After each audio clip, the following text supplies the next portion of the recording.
of Directors meeting to order. First on our agenda is an invocation by Carl Schwarzkopf, followed by the Pledge of Allegiance, that will be led by Pam Creech. Let us pray. Dear Lord God, Heavenly Father, we thank you for all the gifts and blessings you have bestowed upon us. We ask that you be with us this evening as we deliberate the issues in front of us. We furthermore ask that these issues, these decisions, be acceptable in your sight, O Lord, as well as those to the citizens of Horry County. Furthermore, we ask that you watch over us, this county, this state, and this nation, and the world regarding the virus 19, and bring it to an end. We ask all these things in your Son's holy name. Amen. Amen. I pledge allegiance to the flag of the United States of America and to the republic for which it stands, one nation, under God, indivisible, with liberty and justice for all. You may be seated. Thank you. Sam, with the deaner, we'd say, play ball. Play ball. Circulated to the board are minutes from September 22nd, 2020. Has everyone had an opportunity to review those minutes? Yes. Are there any corrections, ramifications, or other comments on those minutes? Not hearing any. Is there a motion to approve those minutes as prepared? So moved. Motion's been made, seconded. All in favor, aye. Aye. And it has been approved. Tonight, we have a special opportunity to recognize two individuals. Jim, we didn't approve the agenda. Thank you. The agenda is in front of you. Are there any proposed changes to the agenda? Not hearing any. Is there approval of the agenda as prepared? So moved. Second. Been moved and second. All in favor, say aye. Aye. Thank you so much. Tonight we have a special opportunity to recognize two individuals that have served the Solid Waste Authority in excess of 30 years, but we're just counting 30 tonight. Rodney says it's more like 31. This is a privilege. Both of these individuals were here practically at the very beginning of the operation of this Solid Waste Authority. And I'm going to put you both on the spot. I'm going to give you a minute to prepare, but I'm going to ask each of you to tell us one thing that is most dramatic that has changed over those 30 years. And I'm going to let you think about that for a minute so that you're not completely caught off guard. I do have something to give each of you, and if you'll come forward, please. Rodney?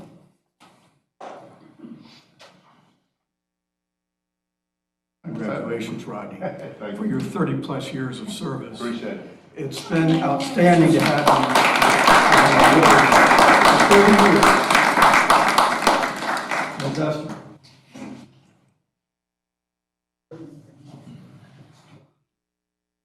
Congratulations. Thank you so much for your dedication and years of service. I'm going to put you before the podium first and tell us what is so dramatically different than it was 30 years ago.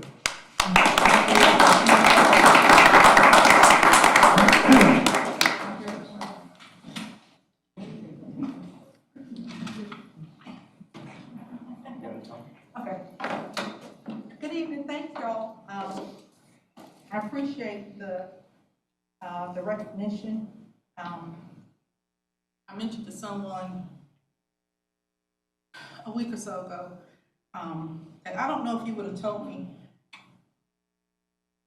that many years ago that I'd still be here working at the landfill. I remember I invited Mr. Ron Andrews to come as one of my guests.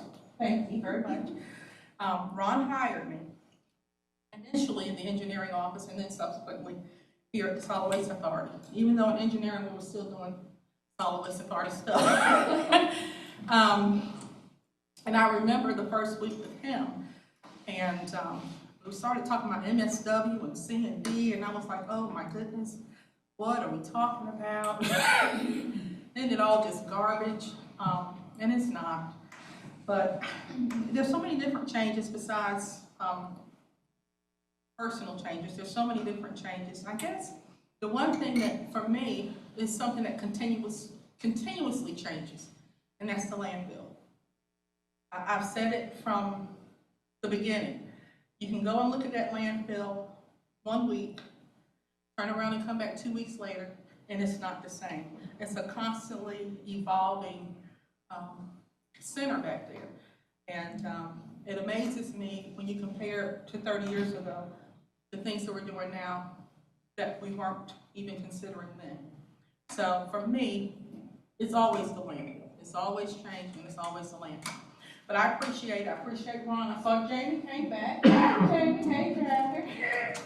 My sister Gloria, she ain't gonna scare nobody the rest of the night. She's gonna leave in a little bit. But I appreciate each of you I have the pleasure, and I've been here a while, so I've worked with a lot of people, a lot of board members.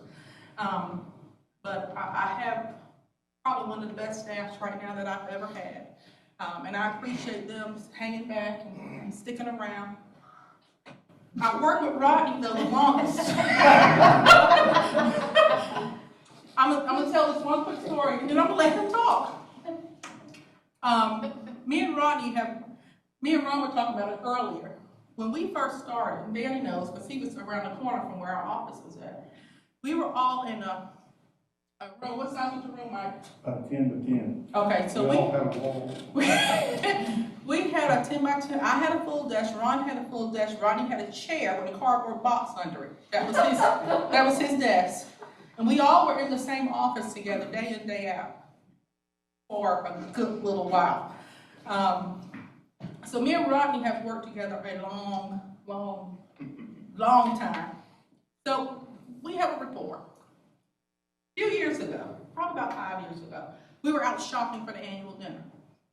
We go out, we buy door prizes. There's never any agreement in what we're doing.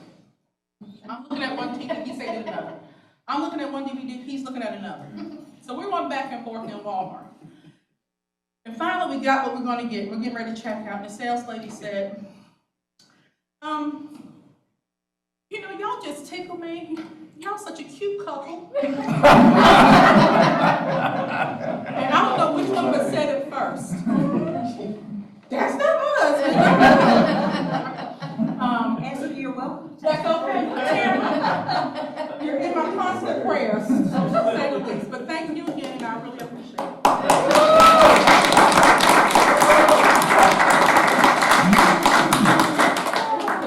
I guess again, thank you for the recognition and everything. I appreciate it. With Ron here and Esther here, that was going to be one of the things that I was going to say, but I guess the biggest thing I've noticed is facilities.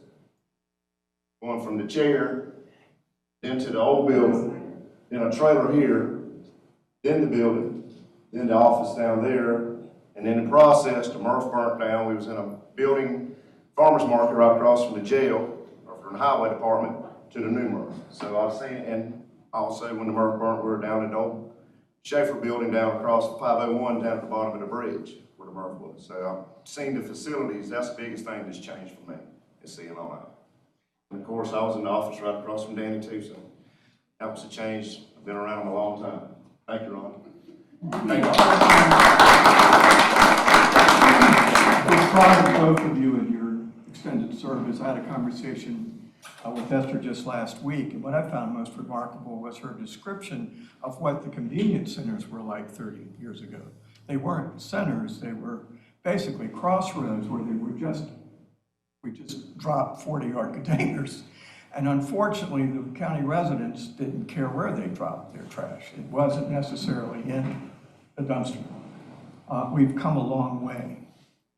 And it's with dedicated professionals like yourselves that we've made it this far and we've been this successful. And thank you to you and to all of you for your service to solid waste. I think that's the best hire I've ever had. We started in 1990, and I 1992 that the lake was created. And then I worked until the year 2000. So it's been a good run. It's probably the best job I've ever had. I always enjoy what I do, but I really enjoy working here and trying to make a difference in what we're doing. We had, and Danny, my memory's not great, but I think there were over 600 customers scattered throughout Orange County. Yeah. 600 and something, I don't know the exact number. But now there are none. And hopefully the litter issue is better. And the convenience centers, I think, because I use one, I think they're working just great. So, to all the board members and you in particular, just thank you for continuing what's been going on in the solid waste authority. Thank you. Thank you. I'd like to say a few words about our honorees today. Danny, please, I would like to say the same thing that Ron said. These two have been here a long time. They've seen a lot of growth. And it's a changing day.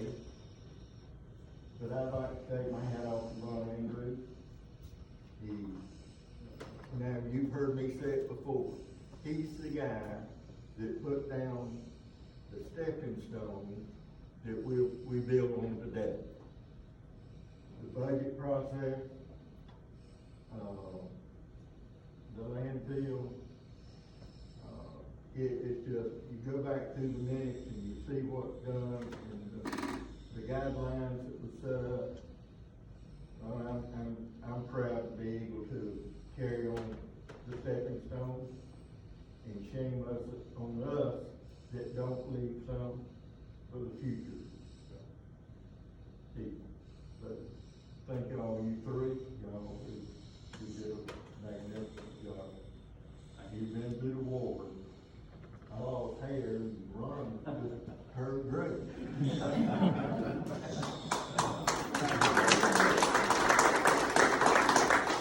The floor is still open. Would anyone else like to make a few comments on our honorees? You don't want to say anything? Okay, we're going to take a 5-minute break. So. Yes, sir. We'll bring this October 27th, 2020 Solid Waste Authority Board meeting back into order. We've already approved the agenda.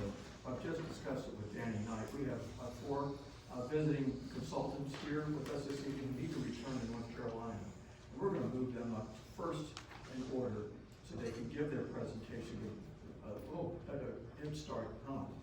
So the old business, Class 2 landfill expansion update, we're going to move up to now. So Vance, if you're prepared, we're going to go ahead and start with your presentation, please. And I want to begin with a congratulations on the work that you've done to get us to where we are to begin the work of expanding this facility so that we can serve our residents for another decade. Without your hard work and diligence, that would not have been possible. Congratulations to you, first for your strategies on how to get here, and second on how you achieved that. And also extend that to staff as well on the work that they did. But we wouldn't be here tonight explaining this project without your diligence and hard work. Thank you very, very much. Thank you, sir. Floor is yours. Would anybody object if I remove my mask during the talk, or would you run Please all do the it. They are recording this evening. I appreciate you having me here tonight, and I thank you for your compliments. I'd like to say I've had a good team working around me. A number of them are here tonight. Got Craig Fortner with me, who's done a lion's share of this work. Also have Brickman Company, have Mr. Joe Floyd and Ruth Feldner from Brickman Company, who were instrumental in the wetlands portion of this project. But the purpose of the presentation tonight is to update you on the Class 2 landfill expansion. What we've done to date, what we plan to do in the future, and the concepts and strategies we intend to employ. See, we go to the next one. I'm doing it. So, little background, and what we're gonna break this down into, we're gonna have Highway 90 site, which is what we'll call the landfill side, and then the 1187 side. For the Highway 90 site, just a little reminders of some of the critical achievements and the dates that they occurred.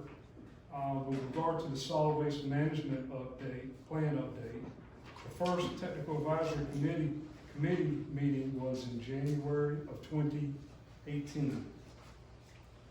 And County Council adopted the solid waste management plan in March of 2019.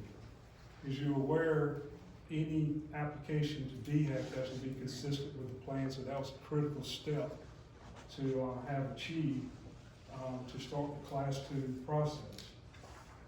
Class 2 landfill demonstration of need / letter of consistency, that was submitted to the state in March of 2019, with DHEC making their determinations in August of 2019. We immediately turned in the Class 2 landfill siting study. That was submitted in August of 2019, with DHEC approving that siting study in October of 2019, which then led to turning in the Class 2 landfill permit to construct application. Again, that was submitted in December of 2019, and DHEC approved the permit to construct just recently here in September of 2020. Now, some things that you may want to consider in this schedule. The DOE and LOC process by DHEC took about 45 days longer than were required by regulations. They extended some of the comment periods and such, and as well as the draft permit and public comment period for the permit to construct application. That public input period was extended about 60 days longer than is required by the regulations. So all of these are things that we've had to overcome in the schedule. So this is some of the background for the Highway 90 site. Okay. So the permitting background for the 1187 site areas, the road, the portion of the site on 1187. So the U.S. Army Corps of Engineers wetlands, the application was prepared and submitted by these fine gentlemen behind me here with Brigman in June of 2019. They approved the application in 2 steps. They approved the haul road infrastructure in January 2020, and they approved the bridge infrastructure portion of it in March of 2020. We then submitted an erosion sediment control application to Horry County. That application was submitted in September of 2019 and was approved in March of 2020. At the same time, concurrently, DHEC, the OCRM, Office of Coastal Resource Management, we submitted for coastal zone consistency. That application was submitted in September 2019.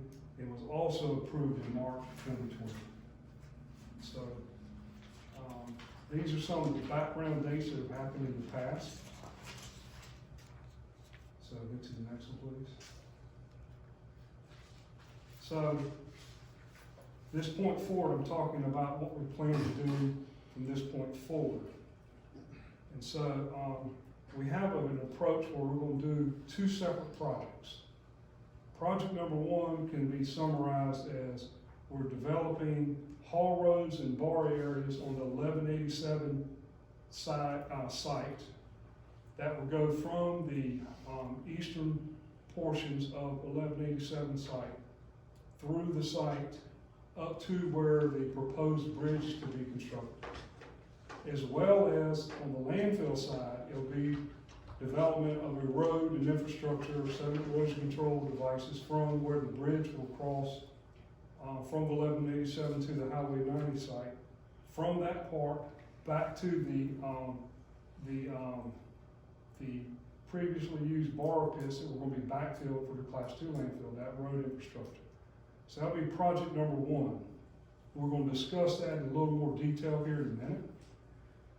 Project number 2 will consist of construction of the bridge that will go between Highway 90 and 1187, as well as actually removing the soil materials and placing it into the borrow pits to build the base grade for the Class 2 landfill.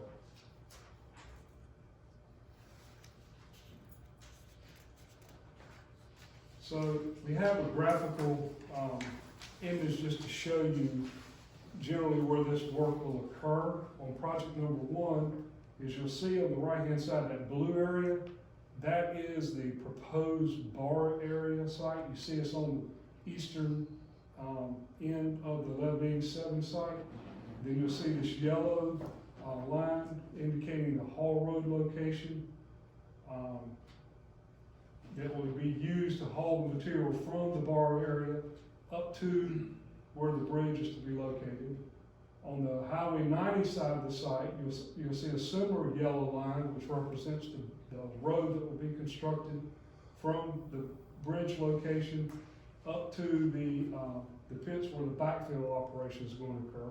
It's important to note that that road there will be used to bring materials to build the bridge into the site, give you access to the bridge location.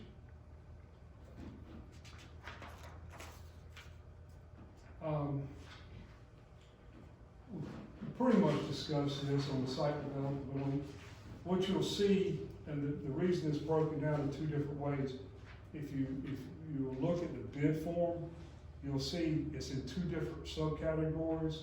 It's the landfill side and then the bar area side. So this is the work, the bar area side is the work that's being indicated on this slide, which would just be everything on the 1187 site. Next slide, please. And this slide depicts the work that's done on the landfill side. It's just zoomed up a little more. What you'll see is the grading of the area and the in the sediment erosion control ponds that are being constructed. Next slide, please.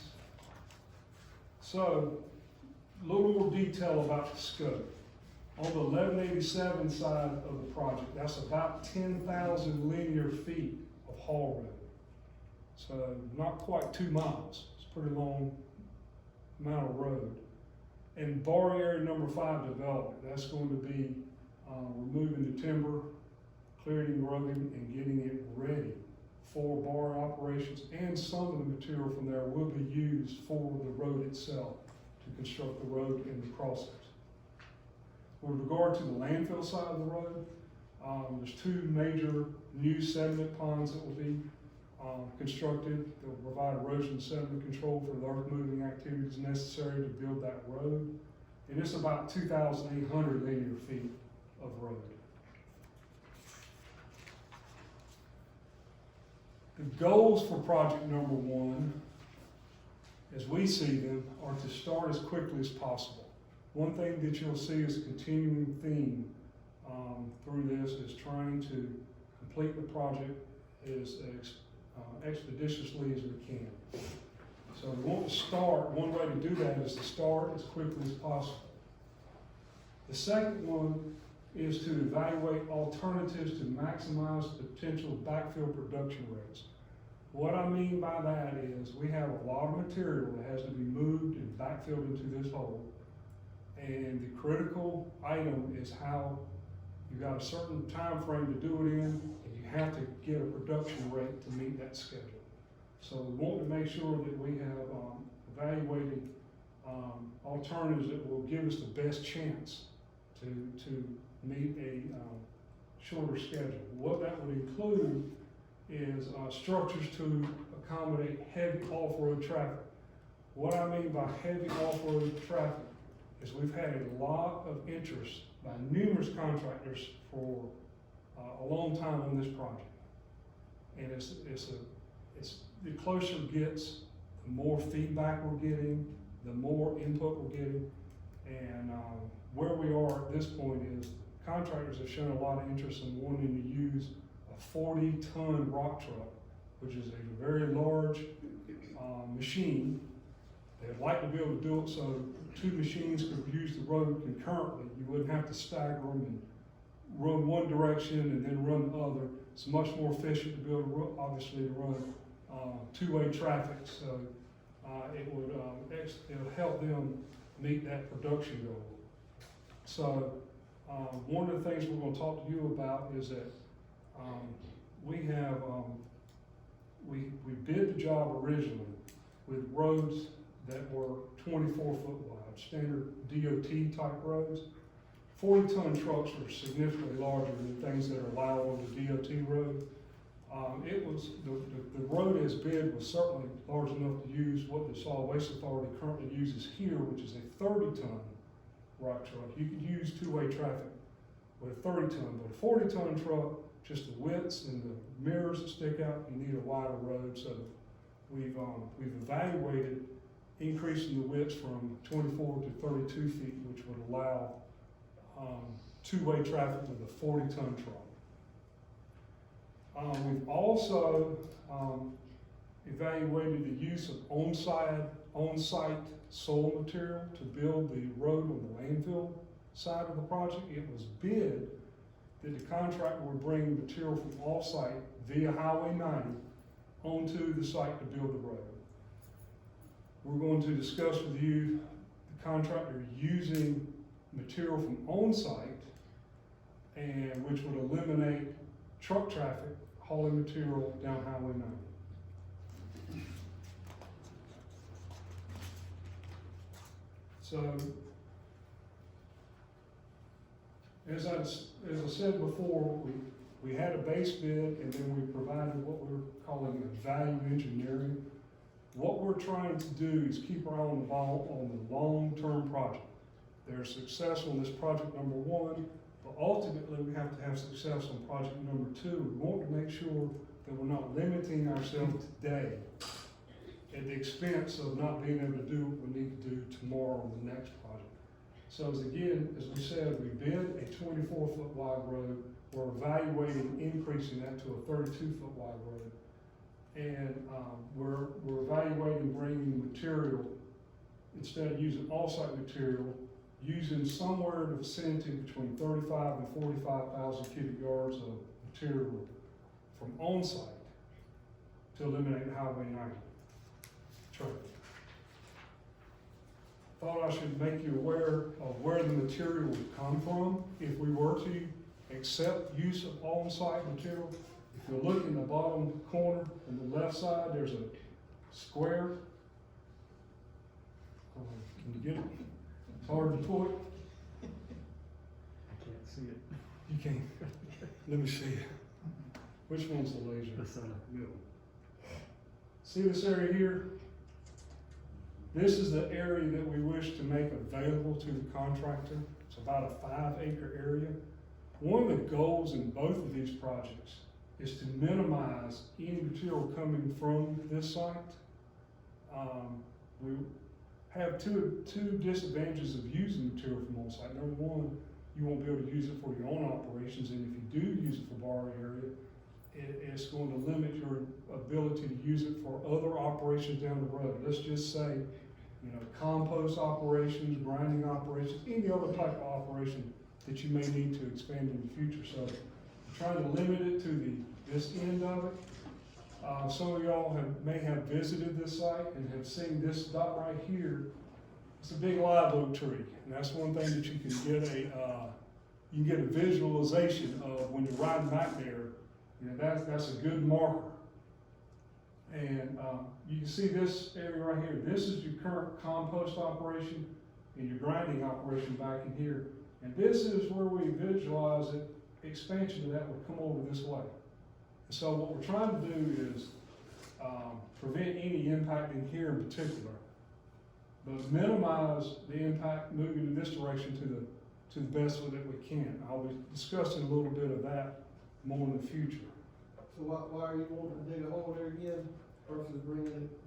versus What we're doing importing. is we're trying to make this source of soil available, which will prevent off-site material from being trucked in down Highway 90, which would minimize the traffic impacts.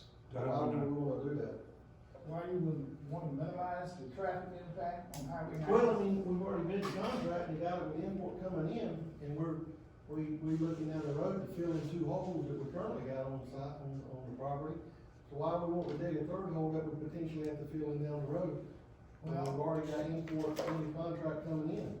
As a resident of Highway 90 and seeing a wreck every day since they put International Drive down there, I'd like for you to come sit at 4:30 on Highway 90 and look at the amount of traffic. What I'm trying to do is minimize lives. Because I can tell you, if you're gonna haul dirt up and down Highway 90 with these large trucks, you're gonna kill somebody. And I don't want it to be me. Because at anywhere from 3 o'clock to 4 o'clock in the afternoon, you can't move. I sit in my driveway 10 minutes to get on the highway, and that's just minimum traffic, car. If you're talking about putting these trucks on the road, we're looking at a major, and I think what he's saying is that we're looking at alternatives. Even if we did do, a contract already, we need to look at the most efficient way to save the Solid Waste Authority and also save lives on Highway 90. Minimize impacts. Minimize the impact, so I understand That's what why I you're saying. asked why, but at the same time, we built International Drive right over here in Carolina Forest, and the dirt pit for both those jobs is right down the road about 3 miles. And I haven't heard any I fatalities. don't know who built International Drive, and maybe they didn't look at the impact. I wish they had looked at the impact, because the International Drive is causing a major impact on 90 as well. It's one of the things that I had an objection from the beginning.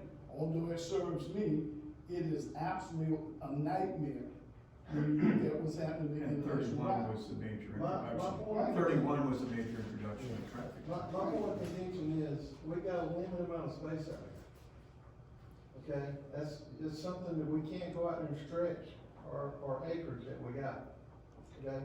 And we already run into a problem with space, that's why we're filling in, we're fixing to move $1.3 million, or 1.3 cubic yards of backfill, to fill in 2 holes that we dug to use elsewhere.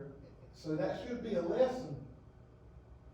You know, that should be a lesson. We've heard your Now- question, but let Vance continue Yeah, with his I just presentation, responded because he's to- gonna come back to this with I the mean, request and the dollar impact. So we've heard your question and it's been registered. And let Vance continue the presentation, we'll come back to the question. I think that if we can go through the rest of, what we got to do is see how Project 1 and Project 2 can be interrelated. You cannot look at them isolated, and perhaps when we talk about that, it may give a more complete picture of some of the discussions that we're talking about now. So with regard to project number 1, the bids were received on October the 6th. 4 contractors submitted bids. The low bid was submitted by King Construction Services for $3.1 million. The next lowest bid was approximately $1 million higher than the King Construction bid. We've evaluated King's bid, and we have determined it to be complete, and it's the lowest responsive bid that was received of these 4. So we made of the base bid, we've evaluated them as being recommended regarding the base bid. We're also recommending that you consider the engineered alternatives to widen the road, do some of the things that I've discussed, and award the value engineered amount on the contract King. That value engineered contract widens the road, but it does achieve these additional road widths and such. Albeit it's using the on-site soils, it does it for below the bid amount of the base bid. And Would you say anything? I think that covers it. Vance, does it not save time, which is where the saving is in the time it takes because of the opportunity of using larger trucks, being able to travel? I think that building the larger, road, the wider road, as I'll discuss here in a minute, will afford you some opportunities you would not have if you do not exercise that at this time. So, what we would like to do is recommend award of the valued engineer contract. Obviously, that's something that you'll need to discuss tonight. We would like to target the notice to proceed as soon as possible, assuming that we can come to some agreement. That could be as early as tomorrow to give them a notice to proceed. And with that, we would like to have these projects done for project number 1 in February of 2021. So the landfill haul road complete in February 2021. That is what's necessary to start the bridge construction, to give you access to the bridge. And then in June of 2021, essentially the end of this fiscal year, have all the bar area road infrastructure and the bar area area over there ready for the hauling from the 1187 to begin. So with regard to project number 1, that's what we recommend. Now, as I said, these projects are somewhat hooked at the hip, so we'd like to talk about project number 2. And project number 2, this is a visual reference, but if you can show them the backfill area, the backfill area is where we're highlighting up here right now. That is where approximately 1.3 million cubic yards of material is going to be backfilled. So what's going to be achieved is backfilling that hole with that material. And down here, you'll see the blue line. That represents the bridge that will be built that will make the access from the 1187 available to bring materials from 1187 into this area. So, next slide, please. Just zooming up a little bit, this bridge is about 650 feet long, about 36 feet wide. It allows about a 32-foot wide travel lane, which will accommodate 2-way 40-ton trucks. It's the intention of the bridge.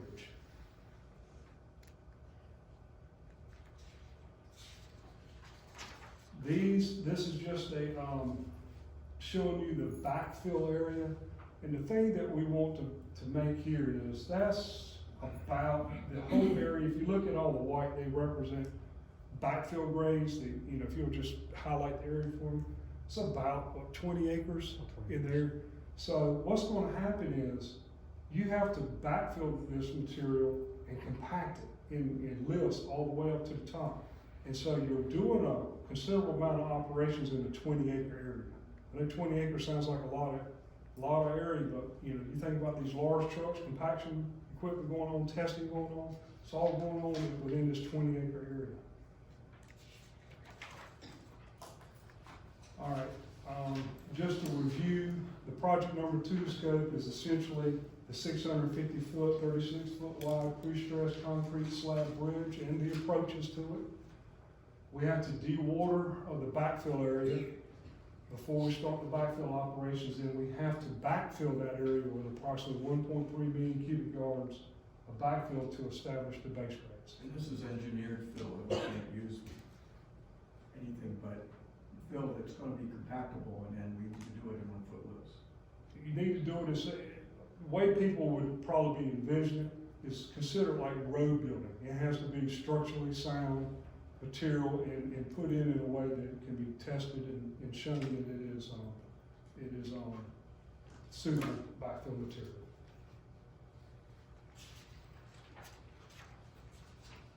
All right, the goals of project number 2, we feel like that we would like to bid it with a number of options for your consideration. And the reason we would like to do it, it will allow you as a board to evaluate the calls for minimization of Highway 90 soils. We've been talking about the area back there that we want to preserve. So there's a cost to preserving that. And there's a cost to completing the project as soon as possible. So what we hope to do is give you 3 different bids where you can make the determination of what is the value of, number 1, your soils, and number 2, what is the value of your time. So that's the intention of bidding it in 3 different ways. You would evaluate it and award one of the options based upon how you selected the value of each, the soil and or time. I'll describe that in a little more detail in just a second. So project number 2 schedule, we would like to have a bidder's interest meeting. That's Friday. Is that right? That's aggressive, but assuming we don't hear any major concerns tonight, we would have contractors that are very aware of this project, would have an interest meeting. This is not starting the formal bidding process. It's more or less to say, we have this project coming up, this is the scope of the project, this is what we intend to do, and get some feedback that may or may not be used in the actual bid documents. But we intend to go through the formal bid process such that bids will be due December the 17th, such that we could issue a notice to proceed early January. According to this schedule, is January 6th of 2021. We know that the critical path of project number 2 is construction of the bridge. We're going to discuss that in a little more detail. We know that the bridge is going to take approximately 6 months to construct. The bridge is what's going to be necessary to bring material from 1187 to the landfill. So the completion of the backfill is going to vary depending on which option that I'm about to discuss takes place. So I'll take a minute to discuss that. So some of the things that control the schedule are, number 1, what are the working days that the contractor is allowed to work? We are recommending that the contractor be allowed to work Monday through Saturday. So it'll be 6 days a week. The working hours, we recommend that the contractor be allowed to work up to 12 hours a day, daylight hours only. We do not recommend any type of nighttime operations with lights involved and so forth. So if, for instance, if you have less than 12 hours of daylight, they wouldn't be allowed to work anything but the daylight hours. And then with regard to adverse weather days, this is something that I think most of you are very familiar with. But the way these projects typically work is that we say, here's the start date, here's the end date. And everybody can calculate, well, how many working days do I have between that starting date and that end date? And so based on Monday through Saturdays and taking out holidays and so forth, there's so many working days. Now what happens is Mother Nature gets involved and we start having rain and adverse weather days and so forth. And so one thing that we are recommending in this contract is to build in significant adverse weather days into the contract. And when I say significant, what we're recommending is that 30% of the available working days be assumed by the contractor to be adverse weather and cannot work, which means that unless you get more than 30% of the working days with adverse weather, they must complete the project within the deadline. 30% is consistent with what we saw with the piggyback construction, which by our history was one of the wettest construction projects with the most delays we've experienced in any project out here. So 30% is what we're recommending. So what that would result in, unless we have something that is more epic in adverse weather than we saw during the piggyback, there will not be an extension of the deadline by the contractor. On top of that is that there will be significant liquidated damages associated with not meeting the completion date. We believe that those liquidated damages should be, first and foremost, include what is the value of lost airspace to you for them not meeting their deadline? So there will be a calculation that we establish that says, this is what we consider to be the value of airspace that you caused us to use by not meeting your deadline. So that'd be one thing. Probably much less significant than that would be also, what is the cost of having folks like us overseeing that construction, having to be here longer than we anticipated cost? Contract would be, we will receive liquidated damages for the cost of additional engineering and inspection time. So we intend to have significant liquidated damages associated with this contract. Now, none of these, when I describe these, are what I would say are unreasonable. We've spent a considerable amount of time on every option that I'm going to discuss that gets back and says, if you assume this start date, this end date, you assume this many of those days is adverse weather, what is a production rate they must achieve in order to meet that deadline? This is one of the reasons that we feel like it is so critical to allow large trucks, two-way traffic, is that you give them a reasonable chance to meet that production rate to hit these deadlines. So, option number one is the first one is going to be the latest completion date. And so what option number one would consist of is that all backfill material comes from the 1187 area. In other words, none of the backfill material for project number two comes from this area that we were describing down there on the parcel, track D. No material will come from that to backfill the holes for the 1.3 million cubic yards. Which means, in code, that means the bridge must be completed prior to backfill operations, which means they're building a bridge for 6 months before any backfill operations begin.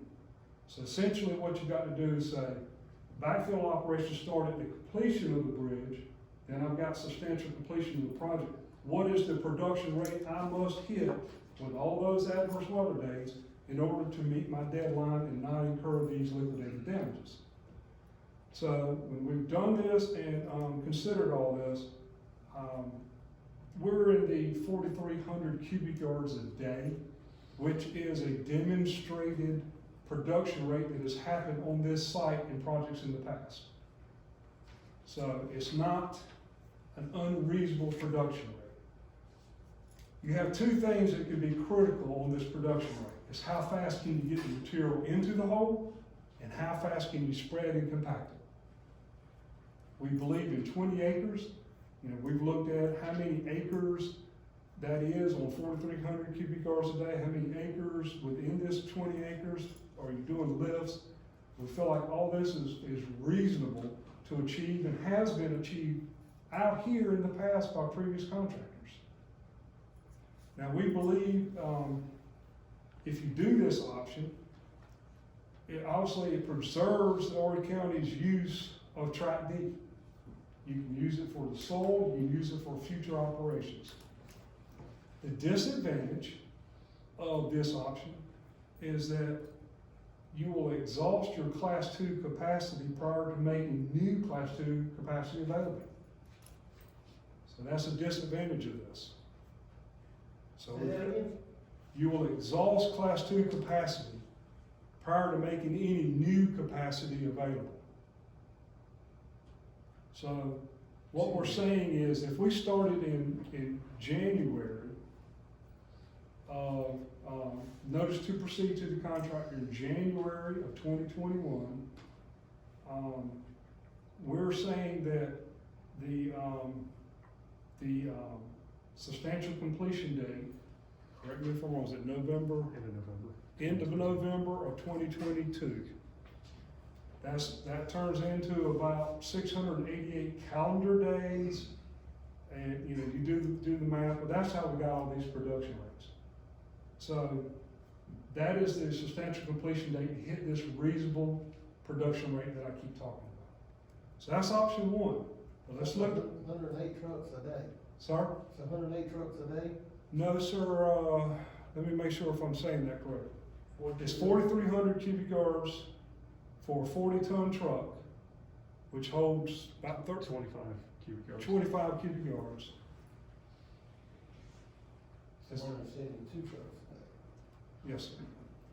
So in 12-hour day, you know, you start looking at per hour and so forth and so on.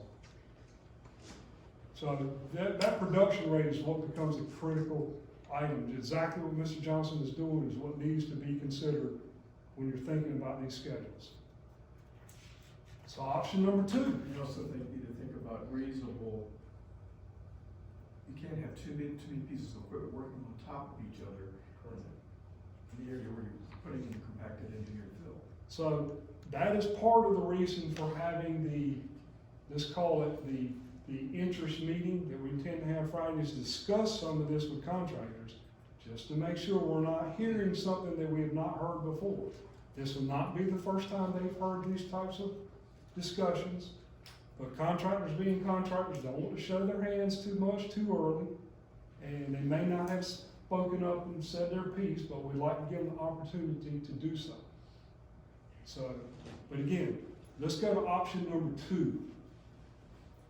So, option number 2 is exactly the same as option number 1, except that we're going to make the substantial completion date earlier. What we're going to do is make the substantial completion date, is it May of 2020? End of May. In? So let's call it June 1 of 2022.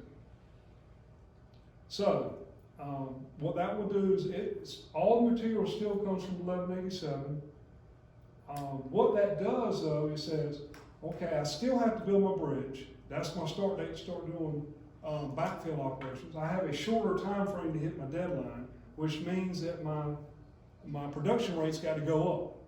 Essentially, it's about a 50% increase in the production rate over option 1. Now, it still preserves your future use of Track D, and it provides, this option, if we meet these deadlines, would provide additional Class 2 capacity prior to exhausting the currently constructed disposal capacity. So that's where that deadline is filling in, is arriving at. So, you're going from a demonstrated production rate to one that's about 50% more. Now, contractors are, they can do a lot of things, but we're not sure if we're asking them to do too much, and in particular, we don't know what it will cost you to ask them to increase that production rate. They may be able to do it, but it may not be at a reasonable cost. It may be such that you say, this price is too high to compress this schedule. But it lets you decide that. We're going to be able to see what that cost premium is to meet that compressed schedule. So then we have option number 3.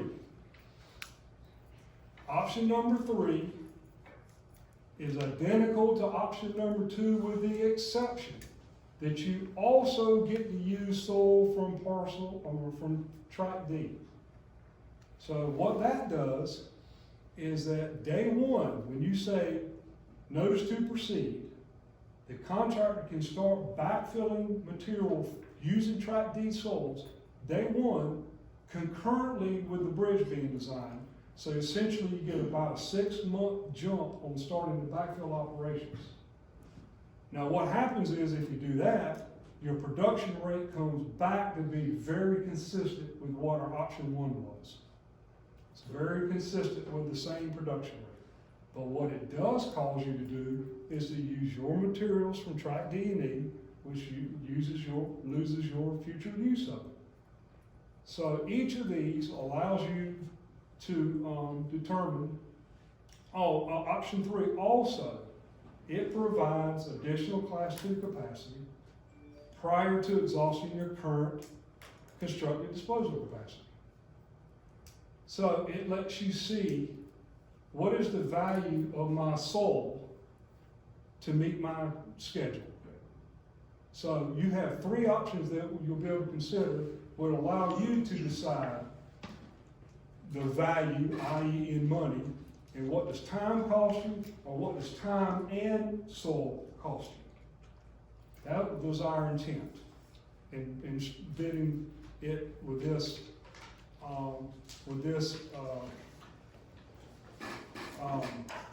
scenario. Now, if you go to the next, How much dirt is available on that one you talked All right, about? so- I probably didn't say it, can we go back one? So what we're saying is, if you look at the first bullet point here, is that, again, this is, production rates for 6 months and all, it's about 500,000 cubic yards. What we would say is, the next slide would say, describe an area, can you see that? So that area right there, there's the tree, point to the tree, that's the live oak.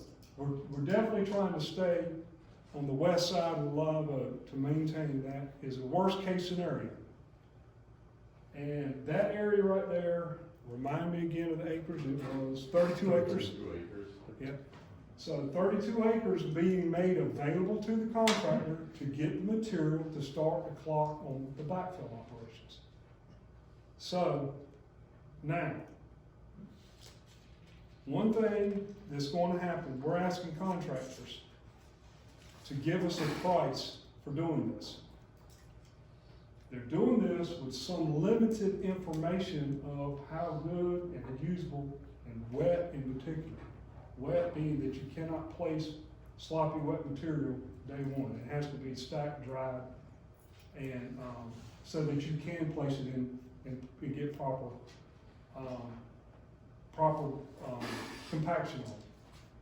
One reason that we would ask you to consider using that small area on project number 1 is that contractors that are going to bid project number 2 are going to pay attention to what's going on back here and the materials coming out and what is being used on that project to determine how effective and useful that soil would be to them and whether or not and that would increase their competitiveness on this bid for your consideration. So that's one of the advantages of allowing project number 1 to use a small portion of this area to demonstrate the viability of this area for use in project number 2. And again, the only way project number 2 would use this is if this board decided that the price value to you was worth it. There's no way that you would use that if the value was not worth it to you.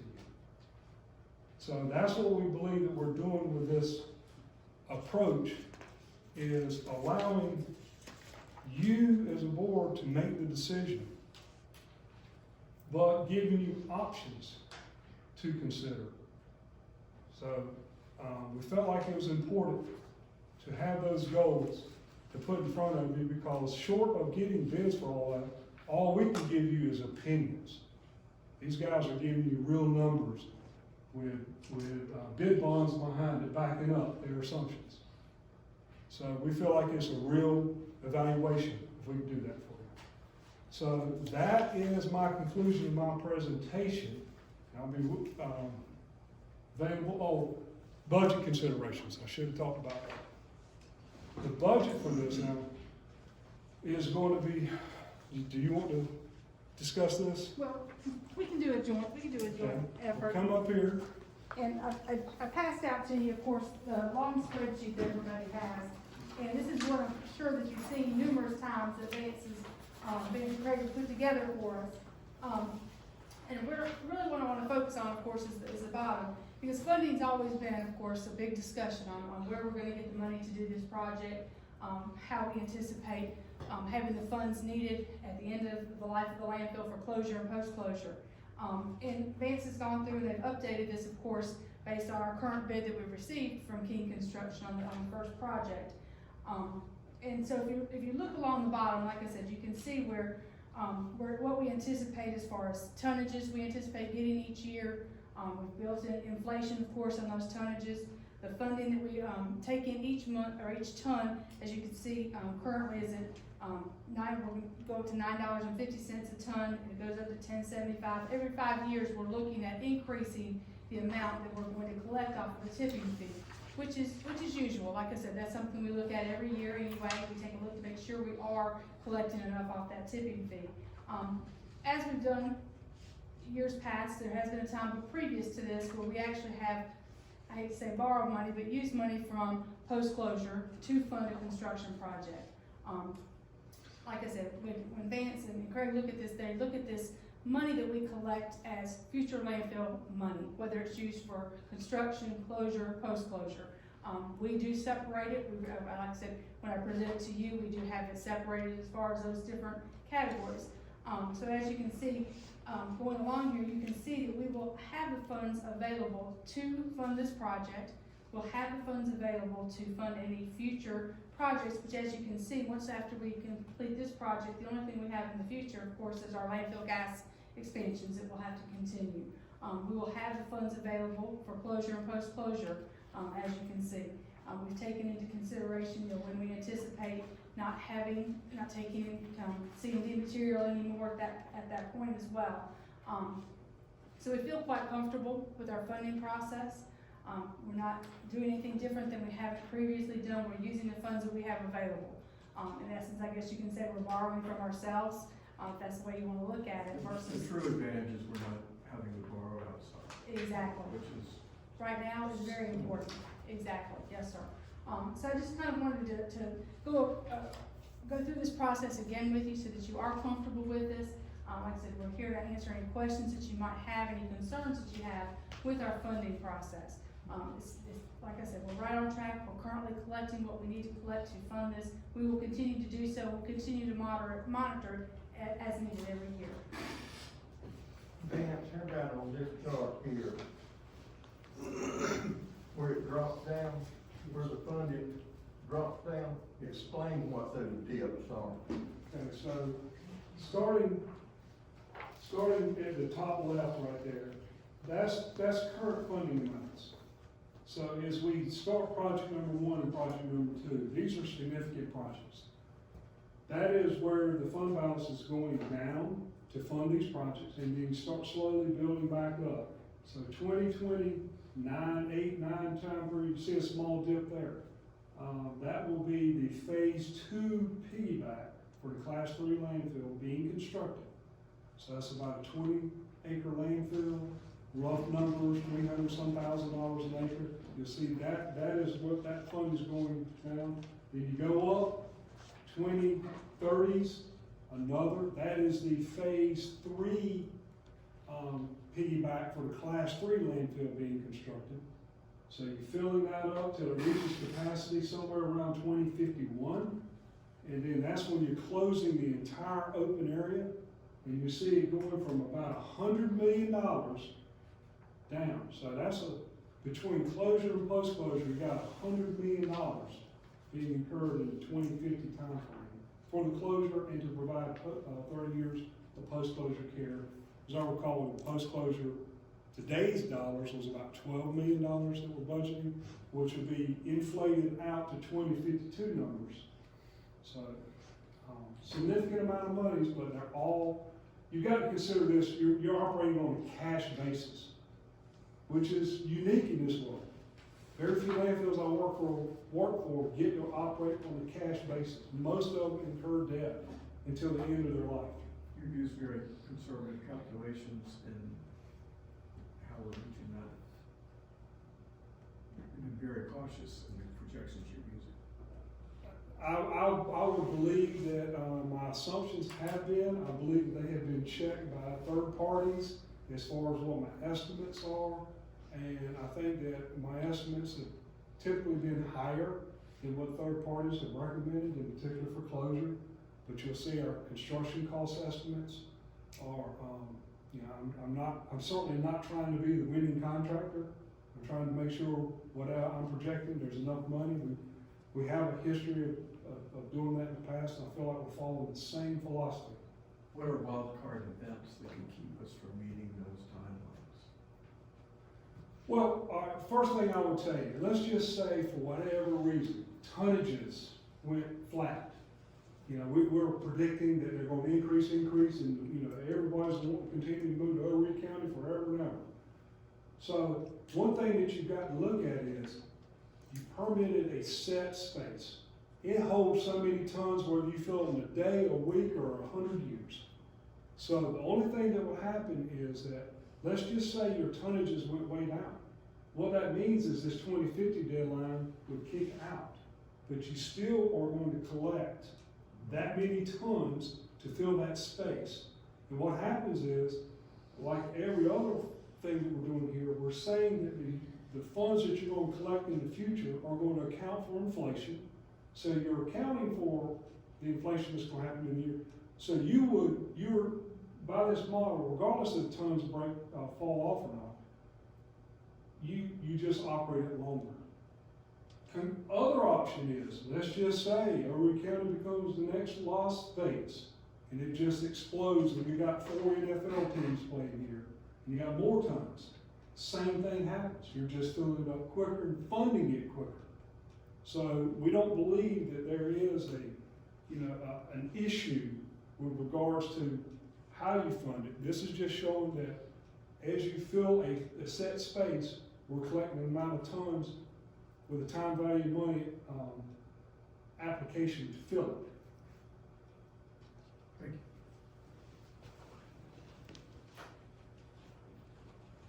Other questions? On that chart, back it up. You got from 2020 to 2040, so, 20, right before 2040, you're looking at gaining $50 million in 20 years. Yes, Then in 10 years, you're projected to go from the end of 2040 to 2050 yes, up to 65 million. yes. How are we going to reduce that by 10 years and increase it by 15 million? So what this showing is every year you're getting more tons. It's saying that you're increasing because we've always budgeted for an increase annually. So what happens is you go out, your amount of tons coming in every year is going up. In addition, the dollars per ton that you are collecting is going up to account for inflation. So if I did a net present value of this, let's just say everything was in today's dollars, it would be a lot more flat than what you're seeing here. It'd be more consistent. The only thing that would change is the volume of tons that you're taking in. But what's happening is you're seeing some time value money increasing, the amount of money being collected also. But also what's happening is the cost to do work is increasing at the same time. So, the downfall, if we did, today's dollars, as quick as it's going up, the downfall would be the same thing. If you flatten it out, the downfall, would be in today's dollars. So from 2040 to 2050, we're going to have enough land space before we shut it down to make that $65–70 million. Yes, sir. So, Airspace. yeah, there's an airspace. So yes, sir. So what's happening is there's distinct phases that we're showing in here. Each phase has a airspace associated with it. So we're saying that if you build so many acres of, let's call it liner system, it provides so many cubic yards of airspace. Right. Based on your density, that means you put so many tons in that airspace. Right. So all these are, based on historical numbers that we're showing. So all we're doing is saying by each phase, what we're doing is we're also predicting when we're going to need to build these phases in order to provide continuing capacity. So I'm quite confident that if we could sit down, you would see how, it is just an annual tonnage times a funding rate that's causing all of these changes in the capital fund balance. There's nothing, it's no more difficult than just those two numbers being multiplied and added to what's already there and subtracting for projects that are anticipated. Right. So yes, I'm confident that based upon the assumption, again, we have annually, I believe we modeled 2% annual increase in waste. I mean, that's the best guess that we have with everything that we've done. That's what our budgets have been based on for a number of years, and we're just continuing that analysis out to the end. As I said though, let's just say that it grows a lot faster or it goes flat, this analysis would still work. And we borrow that money, when we take that first big dip, are we,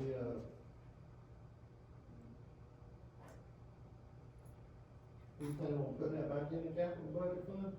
Yes, sir. Well, I see that raising, I see where it's raising, but I didn't know if that was just raising by the normal trash that we got coming in, or if it would take that guard raise where we actually dump a big load back in there, we on another source. We had recommended a tipping fee increase for this budget we're in today.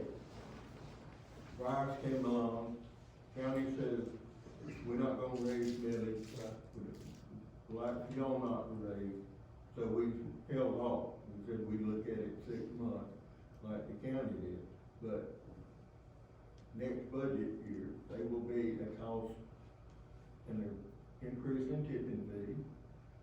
And the League of Cities told us, well, that we'd rather you raise it a little bit at a time than wait 10 years and bust it up. So, we think the numbers are. This does that, and they're also reasonable rates of increase. Yeah. So the assumption on this analysis is that today's funding rate that funds your capital, your closure, and your post-closure is $9.50 a ton, today's dollars. So what we've said is that that will continue for a 5-year period flat. The 6th year, that will go up by $1.25 a ton and stay, so $9.50 will go to $10.75 in the 6 years, year 6 from now. It will stay that number for 5 years, go up $1.25 6 years after that, and flat for 5 years. You have the flexibility to do it any way you see fit. This was arrived at by talking to Jan and saying, what is reasonable based upon our history of the way we've done things? And so one thing I also did, using this scenario, what happens is 2050 is kind of when you're running out of capacity here. As I recall, that funding rate is jumping up every 5 years by $1.25. We're ending up at $27? No, $17.25. All right, we're at $17.25 funding rate in year 2050. If you take $17.25 per ton in 2050 dollars, and assume 2% inflation annually and bring it back to 2020, I believe that came out at $8.50. So it's actually adjusted for time value money. It's lower than what you're charging today.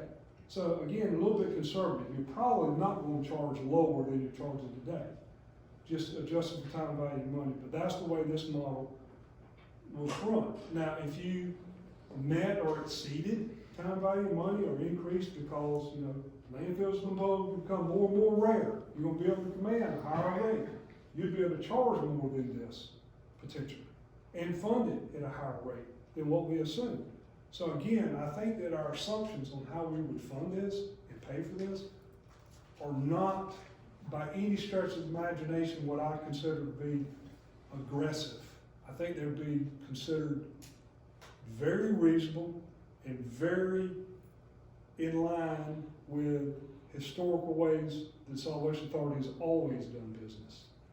It's more in line with what we've been doing. Yes. But it's certainly not in line with what the private industry does with their tipping fees. And what the amount that Vance is talking about is what construction, post-closure, post-closure. Rest of the money goes to the operations, to education, to the rest of the program. This is just a part of the tipping fee that goes to the construction project. So this is running out over this from 2020 to 2050 is approximately today's dollars. If you just took every project said, if you did them all today, what would they cost? It's $120 million worth of projects that we're modeling through here that you will incur costs for. I get that, I was just making sure that when we get 2040 and we're racing to the end there, 2050, that we got enough landfill space that's gonna generate revenue to pay fast to get out of this thing. We've spent That's considerable effort that's what my main goal was. that we have done this analysis in such that it only uses available airspace to fund the revenue. Correct. We're not overselling the available airspace. That's what is compelling about this project, it's the airspace that's available, based on the slopes and the compaction that you can get, that makes this project realizable. So And that's what's, makes this compelling in starting afresh at a new site, which we likely believe wouldn't be possible in this county. I would also tell you, you've seen us do annually what we call AUF, airspace utilization factor studies, which says, all right, what is your compaction this year? What does it do this year compared to all previous years? And what you've seen typically is that you get higher and higher every year. And so the density that's assumed for this airspace is using today's density. It's not assuming any increase, it's using today's density. If you continue to do things to get higher and higher densities, you actually have more tons to sell than we assumed in this analysis. I don't foresee anything here that says your densities will go down compared to what you historically have accomplished. So if you improve operations, if you do something to increase densities, you actually have more tons to sell than I've used in this analysis. So that's another, what I consider to be somewhat of a conservative assumption, not trying to oversell, is what I'm saying.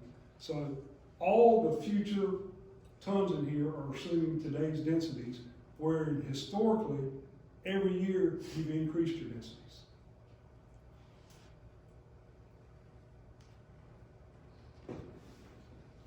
Yes, sir. I'm going to follow up on Mike's question earlier, talking about hauling soil from off-site and bringing it on-site. Isn't it more cost-effective to use what you've got here as compared to getting it from, 10, 15, 20 miles away and hauling it in?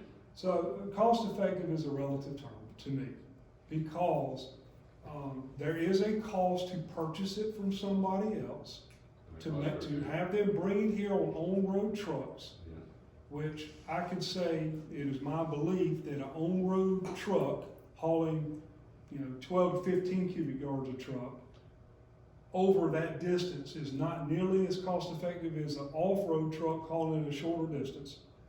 But at some point, your dirt has value. I realize that. Yes, So, it is. but in my estimate, and by discussing with staff, the amount of dirt that we're talking about with Track D for this Project 1 only, we're talking about Project 1 only, we believe that the amount of dirt and the value that we got out of using our own dirt, avoiding Highway 90 traffic, there's a number of reasons that I could say that There's an that's a good. opportunity cost too, it's hard to measure, because you've already dedicated that area, you can't reuse it. I realize that, yeah. And so I think that we have somewhat sold building the bridge.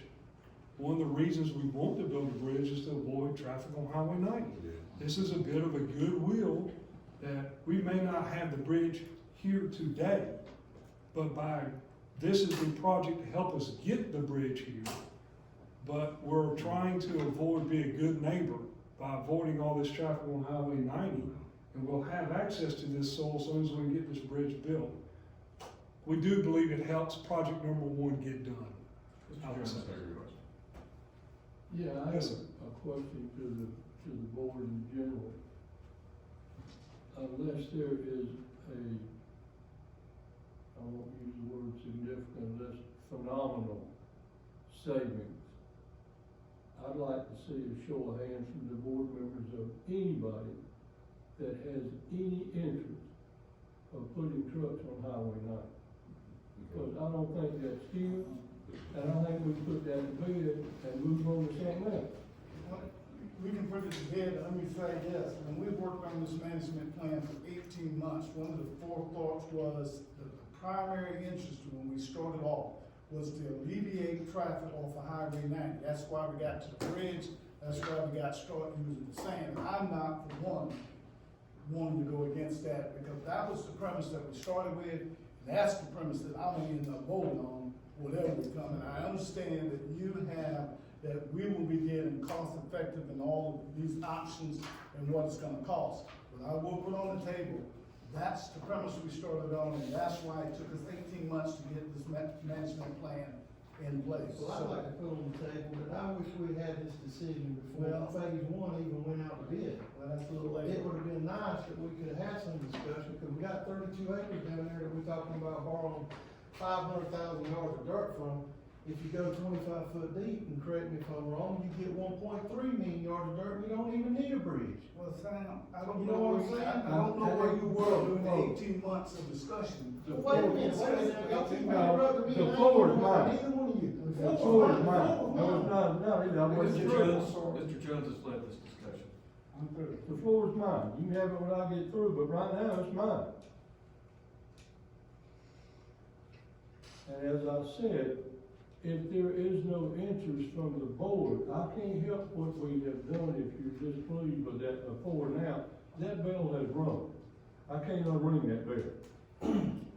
But I can stop beating the horse I believe is dead and move on to something that we can call productive. And unless there is anybody here on this board that has any interest for any reason of putting a truck on Highway 90, we'll move on to something else. Yes, sir. I got 3 questions.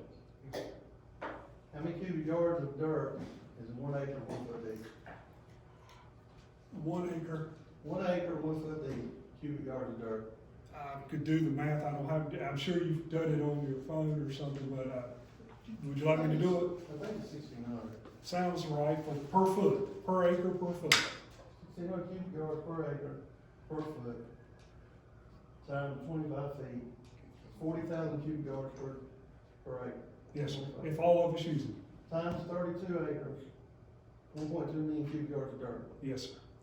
At the area that we have suggested on phase 3, to get 500,000 yards of dirt out. Made available. Made available, correct. So again, I mean, we haven't gone into all the discussion, but we've made that area available. Correct. We intend the contractors to submit as part of their bid, a development plan of what dirt they would need in order To get started. to get started, where their 500,000 would come from. Would it be 32 acres, as you say, 10 feet deep, or would it 25 be, foot deep. well, no, not for 500,000. Oh, 500,000 would probably be 10 foot deep. So would it be 32 acres, 10 foot deep, or would it be 10 acres, 25 feet deep? That's true too. So they could do either one of them, and obviously there's an advantage to the authority to have a smaller footprint impacted, Correct. deeper. And so you'll be able to look at this contractor and say, well, this is what I'm going to lose. Not only am I going to lose my dirt, I'm going to lose the ability to use this area for whatever I want to use it for in the future. For you to save me this amount of money, I do or do not accept that alternative. Correct. That's what we're hoping to bring to you. So I don't want to bring to you an unknown of this contractor for his price, has not indicated to us how many of these acres, how deep he intends to use. Okay. So I hope you're able to do a value judgment as to whether or not that bid is something you're interested in or not. Correct. That's the intent. That kind of eliminates question number 2. Question number 3 is, obviously the bridge is driving the project, and we're giving up 6 months on the back end or the first phase, or in phase 2, on the front end of the project, we're giving up 6-7 months to build the bridge. Why didn't we put it in phase 1? All right. Or can that, I don't know. if I think I have an it's answer. order or not, but I mean, I think I have an answer. Let me just see if this works. I may need some help from the staff, but from my perspective, is that we did not, the authority indicated to me that they did not intend to incur significant cost until they secured a permit from DHEC. That would include the design of the bridge, and that would include, any construction of the bridge, or, commitment for that. So we didn't get a permit from DHEC approval. We didn't know we were gonna get a permit until September of 2020. So September of 2020 is when the design of the bridge, the type of bridge, selection of the bridge, is when we had the opportunity to put it together such that the contractor could bid it. So, I believe that, number one, we were limited by issuance of the permit as a start point to go on the bridge. Number two is that the road construction, we've been going through permitting and all, and you'll see by the timelines we put together, there's been very little slack time between step that said, finish this step, proceed to the next step. It's been go, cat, go. Every time that we've been able to proceed, it's been the next thing went right in immediately.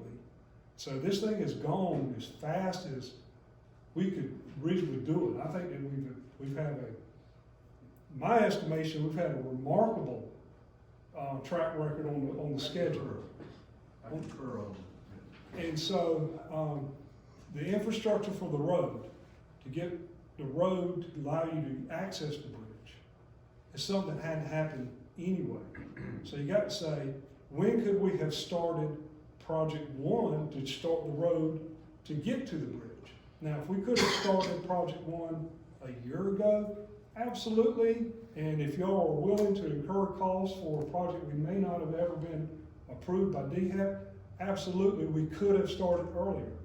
But it is my understanding, and it was guidance provided to me, that we did not need to put the Solid Waste Authority in a presumptive position that we're going to incur costs for a project that may not get approved.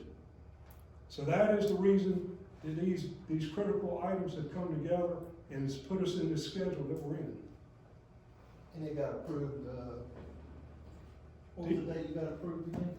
It was in September of When we 2020. sat here a month ago, we could not yet celebrate that we had succeeded. Permit was issued September 3rd, and there's a 15-day There was an appeal request for period, we could not appeal celebrate period. the last time we sat here. There was a 15-day protest period from the day they issued it. And So, then they extended that for a reasonable amount of delivery delay. so based upon not proceeding until you had full approval, you were after the middle of September before you could initiate incurring costs. Mr. Chairman, I'm agree with Mr. Hughes. I think we just need to move on. We talked about this long enough here tonight. I'll say it till the cows come home before I'll vote to put another truck on Highway 9. I know what I go through every morning getting out on Highway 9. I know what I go through in the afternoon getting out on Highway 90. And if you don't live on Highway 90 and you don't go through that, you damn sure don't know where I'm coming from. Who are y'all addressing all this to, man? Cause I talked about it a little bit, but I live on 501, I see it 10 minutes every day to I cross the road. understand, I know what problem y'all got now, and I hate So going. I don't know what are y'all discussing about Highway 9 with trucks, and that's the third person that's brought it up. Well, I mean, we're obviously gonna build a bridge. I mean, we're here to vote on phase one, I just can't like it if we didn't discuss about it sooner. because I was the one brought up Highway 90, and I'll keep bringing up Highway 90. I think it started when you asked the question about hauling the dirt in versus taking the dirt off of the track. That's when I said, we don't wanna put trucks on Highway 90. What I would like to see is what he has been talking about, because we can't make any decisions now, because we don't have any costs. We don't know anything other than the options which he showed, which you have to put numbers and figures around the options.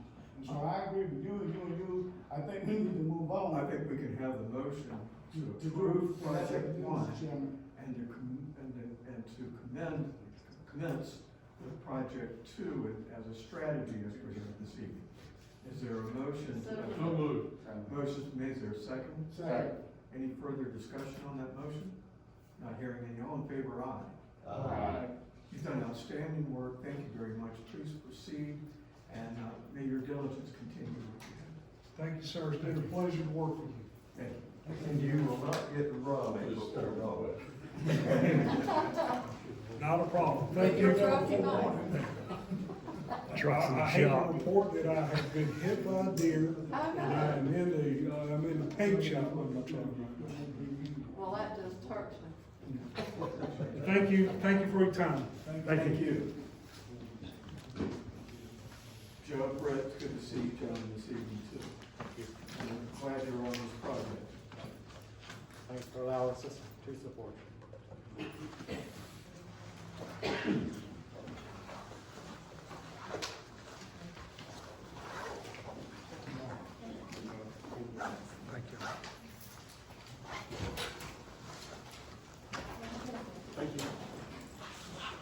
Thank you, gentlemen. We're going to cycle back to departmental reports and updates.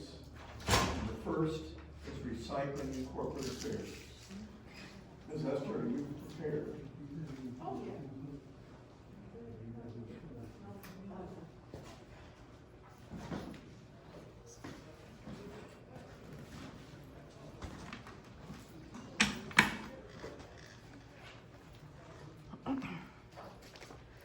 I'd like to again commend you. You are not only recycling, but your corporate affairs. Yes, The sir. board has a lot of activity that is, we go to you two for, and I'd like to say what a pleasure it's been. Just to harken back to the origination of this meeting, so pleased to have you.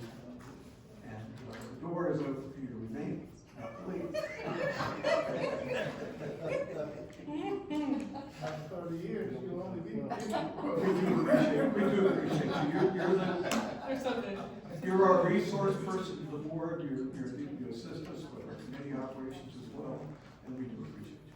Well, thank you. I appreciate, your comments, and again, very appreciative for the recognition earlier, this evening. And no, not 30.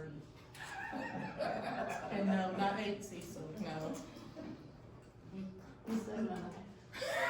And no, not 7.5 is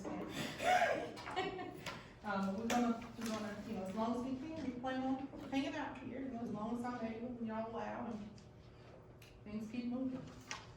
I'm gonna do just some brief updates. We start with, Talking Trash, campaign. At our committee meeting in September, we talked about where we were at with trying to continue the Talking Trash campaign. Since that point in time, we have, had 15 schools to say that they would participate this year. We bumped the program back out to begin in January because we were already starting late. We're basically looking at it this way. We've got a little more than half the number of schools that we usually participate. And the program will run for half the period of time that we usually run. So instead of running a 6-month program, we're looking at a 3-month program. We also, internally, will utilize half of the budget that was designated for Talking Trash this year because we're only doing half a year's program. We did receive bids in last Thursday, or proposals in last Thursday, and we are scheduling presentations for next week. So hopefully at the November board meeting, which is a little early this month, but hopefully at the November board meeting, we'll be able to let you know who our Talking Trash partner will be for the remainder of the school year. So we're very, very thankful. Schools have a lot going on, as do others, but we're very thankful for these schools for agreeing to participating in this year. Next, United Way 2020 campaign. We just wanted to give y'all an update where we stood as of right now with our pledges. Total pledges to date are $3,528, and that's pledges directly from employees, which is just over our goal that we set of $3,300. So we're almost $200 over our projected goal, which is great, absolutely great. Last year we were able to do 3 additional fundraisers.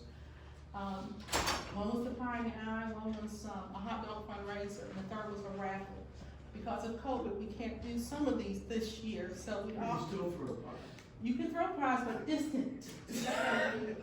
Social distancing, you know, as long as we can throw, you know, good bit of distance, we're might be all right. The director spoke with Mr. Knight in turn spoke with, the chairman about the possibility of doing a vacation time raffle. We set some parameters as far as how much money we wanted to raise before being able to move forward with this. We've been doing this now for probably not quite a month. The promotion of vacation time, we're about halfway, to our goal. So, Cecil's our primary salesperson when it comes to raffle tickets, and if she can sell y'all one, she would. She might still try, I don't know, but she's on it, and, it's going pretty well. Given COVID, every organization in this county is in need of funds. Absolutely, absolutely. So this was an easy, yes. Yeah, absolutely. They are desperately in need, and will continue to be in need, for the remainder of this year and into next year. We also had a day of caring last month, and thanks to, Cindy Keith, Victoria Johnson, Kendra Hooks, Cecil Terry, Tammy Collins, and Mr. Goliath for participating that day. We did thank you cards here in this room, and, we had a good day of it, doing thank you cards. Yes, Mr. Johnson? Can I get a couple in vacation time too? Absolutely. Yeah. Will I get vacation? No, but it's You okay. can give it to me though. But the employees You will can- appreciate you doing that. You can buy as many as you want, and I like Jan's thought process, you can donate that time and you win, you know, you can say, hey, let Esther, she will let you get some time off. Can I buy, and then whoever I donate it to, can I bring them to work for me? Oh, never mind. Because what am I saying, can I pick up some extra labor here? No, I don't know if that's gonna work out, Mr. Ross. Mr. Durfee, you This is might day of caring. I was going to put them here. Sam, they don't let us board members win TV, they don't let us do anything. Nothing, absolutely I nothing. need that vacation. Nothing. Let me say something on the vacation time raffle. That's a great idea. Now, there's one point I'd like to make, and I made it to the staff. I had to raise so much money. I played in that Pie in the Eye last year. Y'all put up $5, and that's what we made. So, we put a limit on it, you had to raise so much, and out of the sales, we pay the solid waste authority for those items. So, solid waste authority is not out of any hours, any money, we paying for the vacation out of the money we raise. Can we make a motion not to do so? Yeah? I'd like to make a motion to say we don't use that money that they raised to pay for that vacation. How much is it? I might better ask that. Hold on, it's 600, let me make sure it's 600 even. How much was it, Jan? $600 even. Yeah, about 6. Yeah. About $600. There's a motion on the floor to make that part of the donation. Is there a second on the motion? Second. It's been seconded. All in favor, aye. Thank you Good idea. very much, we appreciate that. Thank you, sir. Thank you. Thank you, Ben. Next, caught red-handed, Miss Shelley Crawford was our caught red-handed recipient for the month of September. She was, caught doing great recycling at the Case Bay Recycling Center and was pleased to be recognized. The next item is our employee, recognition event. We had it here last Thursday. Prior to that, the Friday before, following the store grand reopening, we had an opportunity to have our board come over here and just have some time just to sit and talk, because you don't get to do that too much anymore with COVID. enjoyable. So you'll see some pictures on the screen, from that, hot dog lunch. as well as last Thursday when we had the drive-through event. I think everybody enjoyed the drive-through event. We had a good turnout, only had a few that weren't able to attend. But for the most part, everybody was very thankful for what they were given. My staff came to me the next day and said they were very thankful for what was given and appreciate y'all coming out and supporting, that function, so. I love each of the functions that we've had. They were still celebratory, even if they couldn't be the same way we celebrated in the past. Yes, And I think you made each of them special because they were different. Yeah, oh, Thank you very yeah, much. they were all definitely did. Staff did a marvelous job planning these. Do I have one more slide, Cecil? Okay, last slide, I just wanted to give you all a reminder about our next two board meetings because they're on off days, they're not the typical fourth Tuesday. So, our November board meeting will be held on Tuesday, November the 17th at 5:30 p.m. And our December board meeting, December the 10th, which is a Thursday, and that will be at 1 o'clock p.m. So just wanted to keep that reminder in front of you. And unless you have any questions, that's all I have. Thank you very much. Thank you. Congratulations again. Thank you. Congratulations. Finance Administration, Ms. Jean. By the way, terrific presentation on the cost of our piggyback project, and you're projecting them. Thank you for giving us a spreadsheet so that we could see your math, Yes, how you sir. got there. Very well presented. Thank you, I appreciate that. The financial reports begin on page 23. We are through the first quarter of the year, so we should be at around 25% of our budget. As you can see, our solid waste, mixed construction, and yard waste are all above budget for this year so far. And even in comparison of what we had anticipated for this year for budget, we also would still be ahead of the 25%. I was expecting some fall off because of COVID. And I was really surprised We to have. see how well we made our marks. And we've really seen the solid waste start to pick up now that the schools are back open and some of the restaurants and things are really starting back to full capacity. So we're starting to see some increases there as well. As you can see, the recyclable sales as well are above budget at 25.80%, 87% of budget. And you can see the C&D processing facility has saved 12.29 days of landfill airspace. The MRF with collection and hauling has saved 21.41 days of landfill airspace. So both of those doing quite well. Yes. Page 25, which is our income statement.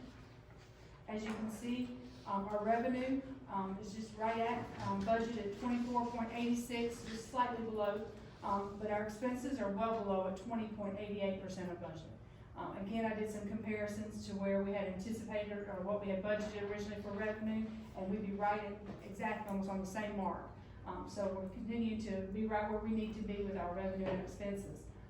Month to date, as you can see, we had $420,660 revenue over expenses. And year to date, we have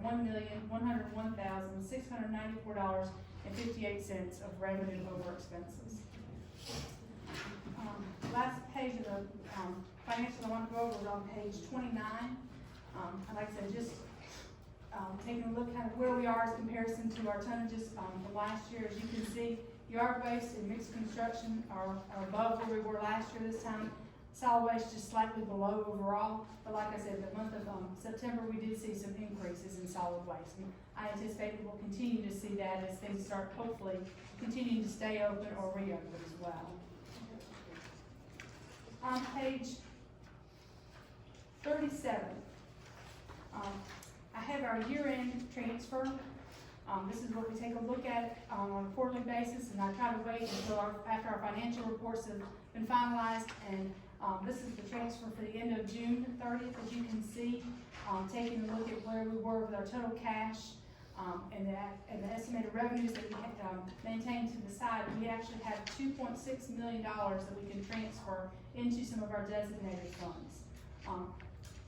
Talking about that spreadsheet, that's one of the things that is not taken into consideration. Any money that is actually transferred into construction or to these accounts, that is just strictly what we get from the tipping fee. So any money that we do transfer in is above and beyond that as well.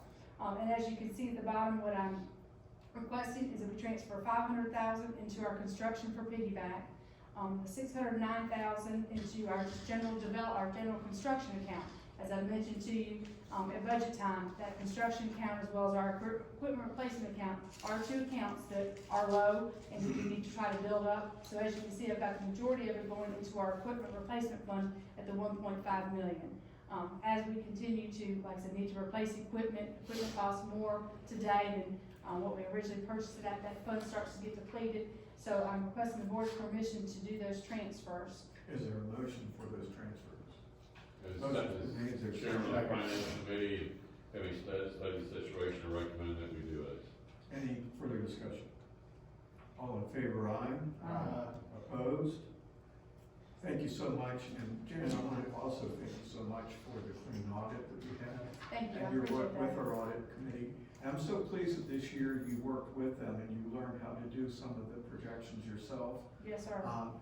Anytime on-site staff learns this type of additional education is a benefit to all of us. So thank you Definitely. for learning how to do the accounting necessary to determine if we're setting aside enough for our future employee retirement. I think that's commendable that you Thank you.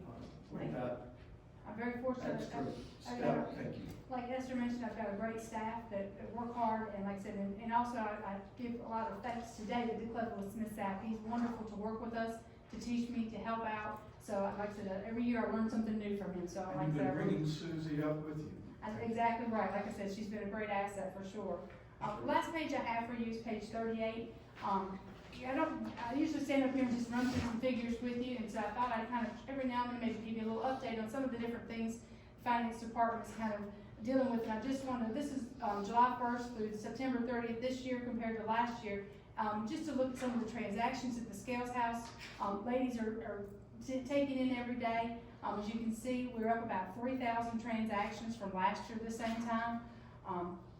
As you can see, the biggest thing I wanted to point out was our kiosk transactions. Of course, we didn't have any last year, but just for 3 months this year, like I said, we've done 10,000. So, a third of the total transactions are actually using those kiosks. Like I said, so that's been definitely a great improvement. I think that's part When of we increase your internet speed, exactly. that will pick up. Exactly. And like I said, so I think that's been a great improvement that we've put up there at that Scales House. Like I said, being able to get those in. I think that's why we're actually able to process so many more. As you can see, on a daily average, they've gone up about 50 transactions a day compared to last year. So they stay quite busy up there for sure. And as like I said, I think having those kiosks have been definitely a plus. As you can see, I just put on there on our billing where our active customers have been. Just wanted you to know about 30% of our landfill customers and our container rental customers are email customers. We don't actually send out a paper copy to them. We continue to try to promote that so that we're not having to send paper statements, tickets, or anything like that out to them. So we've got about 30%, and we're continuing to try to build that customer base as well. And then just on the bottom, like I said, those are the total number of checks that we process in the 3 months, about 200 checks a month. We've cut that drastically over the past several years, being able to use the P cards. And as you can see, we're averaging about a $20,000 a year rebate just from using those P cards. So it's definitely been worthwhile. Like I said, we're paying our bills with them and actually getting money back for them. So I'll continue to try to put a little something in every now and then just to give you a little update on what's going on in the finance department. It's not all figures all the time. It's a lot of fun too. Right? There we go, exactly, yes, sir. Thank you all so much. Thank you. Operations and planning. Good evening. Not afternoon anymore. It's been a long day. I see you took the clock off the wall. So I couldn't That way you wouldn't look at it. So you can keep track of what time it is in Japan? Good morning. My presentation starts on page 40. As you can see, we got our landfill inspection in October the 7th. Our current inspector, we got our old inspector back. Our current new inspector actually had a baby, so she had a little baby boy, and proud of that. So we got our old inspector back while the new one is out on leave. But they did find, when they came, they found some, what they call flagging. So we had gotten 5 inches of rain, and it had washed the dirt off the top of some of the soil, and some of the the paper and plastics and stuff was sticking out of the pole. At the time, we were currently covering it, in the process of covering it when they were here. We were trying to get caught up from all the wet weather we've been having. But before that day was over with, we had it completed, and DHEC got a picture, and you can see it on the projector where you don't see any flagging on it anymore. It's that dark area up there, and that's where we covered it up at. So, you know, It's always good to please the inspector.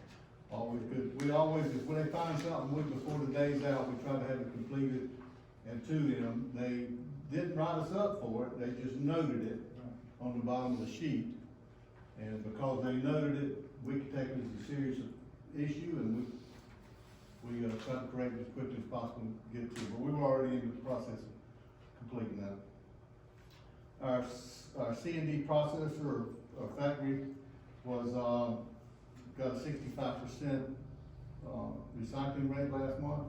Last month was probably one of the lowest times we had, as far as volume coming into the site. We had about 900 tons, and if y'all remember, we typically run anywhere from 1,200 to 1,500 tons a month.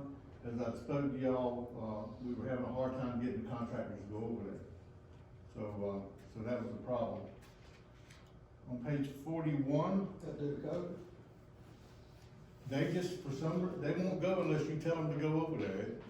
A lot of you companies like Waste Management and your large companies utilize it less than any other facility. You know, they can get a $18 a ton rate over there, but they'd rather pay 28 on the hill. So, and that's when we talked about in our meeting, with our operations meeting, about being able to force them to go over there.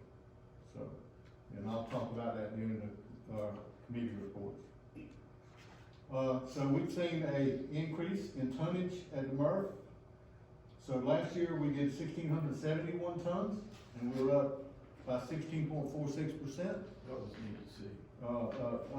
And it's been a little increase, July, August increase, you know, the bottom fell out of it during COVID. And as the business is opened back up, you can see it picking back up. One thing I was interested to see was your cardboard rate.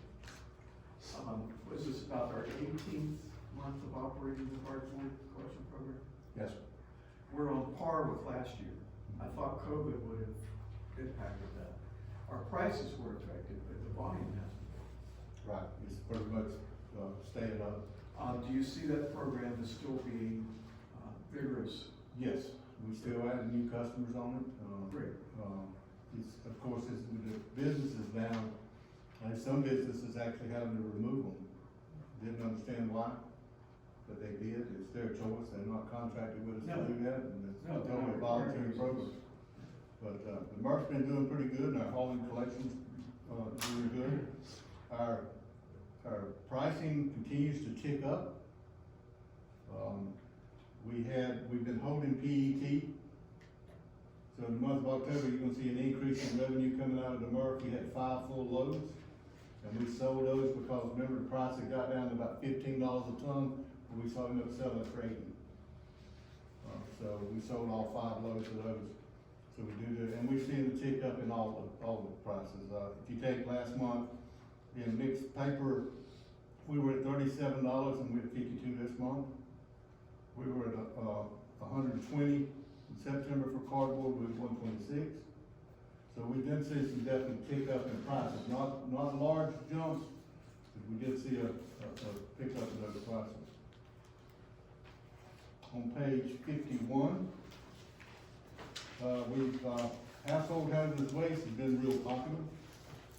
With everybody being home and COVID and stuff like that, we're bringing it out. As you can see, we've got a total for the July, and we have pickup in July and pickup in September. And for those 2 pickup periods, we've done about 45.91 tons of material. Paint and other things and batteries. It's just, we used to be able to take our person over there and he'd be able to utilize him a little bit in other areas of the landfill. Nowadays we can't. He's constantly getting customers. On page 53, Daniel Asbury was chosen by the people at the landfill for driver of the month. Good guy. I hired him in 1992 as a helper on the back of a garbage truck. He's been with Waste Management for 27 years. Good driver, good operator. And he works good with people. He's one of those people you meet that has few words, but has good work quality. So I know him personally, and that's why I talk so much about him. So I know he's a good operator, good driver. And that's it. Unless anybody got any questions? I'll take your report.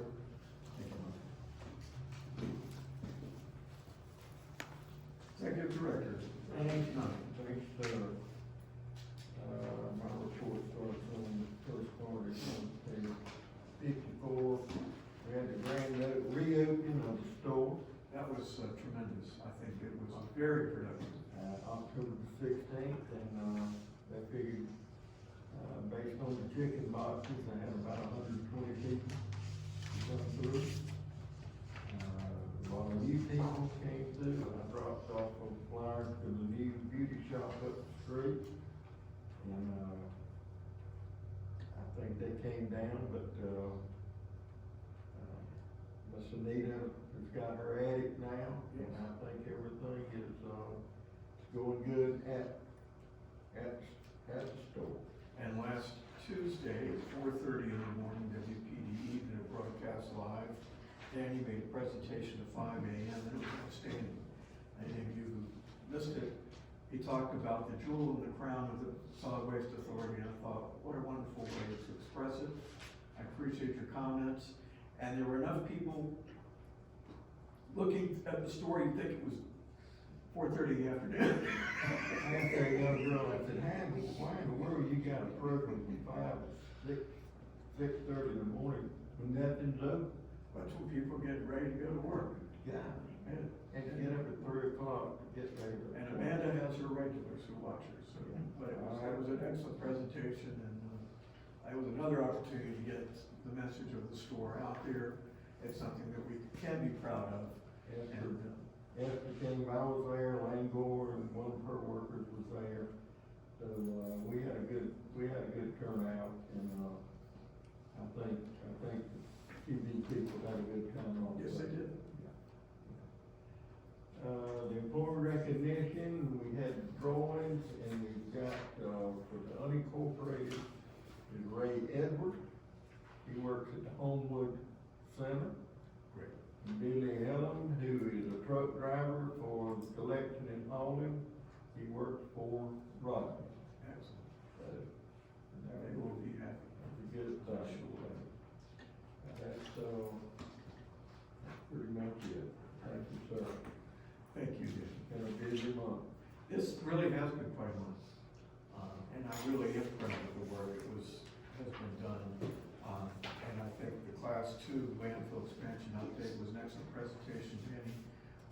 I think we can all feel proud of the work that's been done. And we appreciate it. And you see the schedule, I mean, it took over a year to get the management plan passed, and that put us in a time crunch, and That wasn't the only hurdle. We've left one hurdle after another. it hasn't been, but we got through them, and, we're looking forward to the project. We'll get started tomorrow. Thank you. And on committee reports, operations and planning committee meeting September 30th, Ms. Cridge. Okay.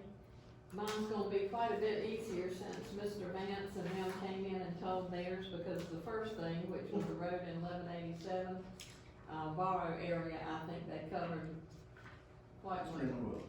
So I'm not going to, go on into that. The C&D recycling was the second thing, that we talked about, and we're going to have a motion for the board, and if Mr. Mike Besant will come up, for a minute. Everything that we discussed actually has an update, just like the 1187, C&D, and our electronic recycling. So, not to be repetitious, I'm gonna let Mr. Besant, give us that update. So what we talked about at the Operations and Planning Committee was how could we recycle more of the C&D material at our C&D recycling facility. one of the problems we had was being able to get people to go over there. Start pushing, but we've got a temporary person currently in the scale house working, because we wanted to test it this month before we started, and where we're gonna increase the hours of operation, increase, some other things, and try to, so we asked the committee to allow us to fund some unfunded positions out of our current budgets, which wouldn't increase the budget or wouldn't increase head count because they're unfunded, to do that. And to give you an idea of what we've done in October versus September. So in the month of September, we averaged getting in about 45 tons a day into that facility. We put a temp person in the scale house to tell them where to go, not let them really make the choice on their own. And we went to 83 tons a day. Outstanding. So we know that we can get enough material over there to operate with. So it was the same difference to them, they were paid the same no matter which location. Well, they actually got a savings because they got a $10 ton reduction. But the driver gets. The drivers Yeah, got paid the pays same. the same. That's smart thinking, change the direction rather than, Yeah. I think I love that. So we've done that and asked them, to allow us to fill those positions. We think we can go from about 15,000 tons a year to 20 to 24,000 tons a year of processing C&D. Wow. We have got some interest showed in more chips, so we think we can do that. We've got another company coming in that's gonna take some chips out of here. So we're doing all that, and we've asked the committee to make a recommendation to the board. And Ms. Creech, if you'll do that, I'll answer any questions you have. Okay, the recommendation was, the committee recommends to the board of directors to allow staff to utilize current budgeted funds for an unfunded trades worker position in the C&D recycling budget. The finance department will utilize funds for a load inspector within its budget funds to utilize an unfunded position in their department. Is there a motion to that effect? I'll make a motion. Motion's been made. Motion made and seconded. Is there any further discussion on that motion? Not hearing any. All in favor, aye? Opposed? Outstanding. If we could do that every month. Yeah, well, we've got it stacked up over now. Now we know we can get the material. There wasn't no need to put on the additional people or whatever we needed if we couldn't get enough material over to do it with. And that was our issue. Outstanding. And of course, we're using a lot of temp labor, so that, if things don't work out. We're looking at going to 50 hours a week instead of 40, and working Monday through Friday. Okay. Thank you very much. So, we have one other thing on the agenda. The next thing on the agenda was the electronic recycling update. If you will update us on that, TDF. So as the operation committee was made aware of, we put out electronic bids to take in electronic recycling. Y'all know that we've been spending anywhere from $600,000 to $650,000 a year that's paid for by the counties and the cities in our electronic recycling. Our current contract went out, so we had to put it back out to bid. We had a 5-year contract with them, put it out to bid. We had a company out of Salisbury, North Carolina, to actually become the low bidder. There was 2 bidders, PHR, Powerhouse Recycling, and the current contractor, Electronic Recycling International. So, as part of that process, Ms. Creech and Mr. Jones and myself went to the facility to look at it, and if they want to speak on it, on that. But we thought it was a good facility, we thought it was a good operation, had a good talk, come back with some good suggestions. Mr. Jones come up with one I didn't think would work, and he's proved me wrong again. So we have drafted a contract. Do I want y'all to think that we've covered every base that we have? We tried to. but you never know what comes out of the woodwork. We've had 2 lawyers look at the contract. I went to Mr. Knight's office and told him, I don't think these people's gonna sign this thing. Cause what it did was ask the owners of the company to drop their LLC veil of coverage. In other words, they're no longer protected up under an LLC corporation when they sign this contract. And they signed it. Wow. Whoa. Whoa, it's We right. do have new ones. When Mr. Jones mentioned it to me, I just said, I don't think so, but I'll try.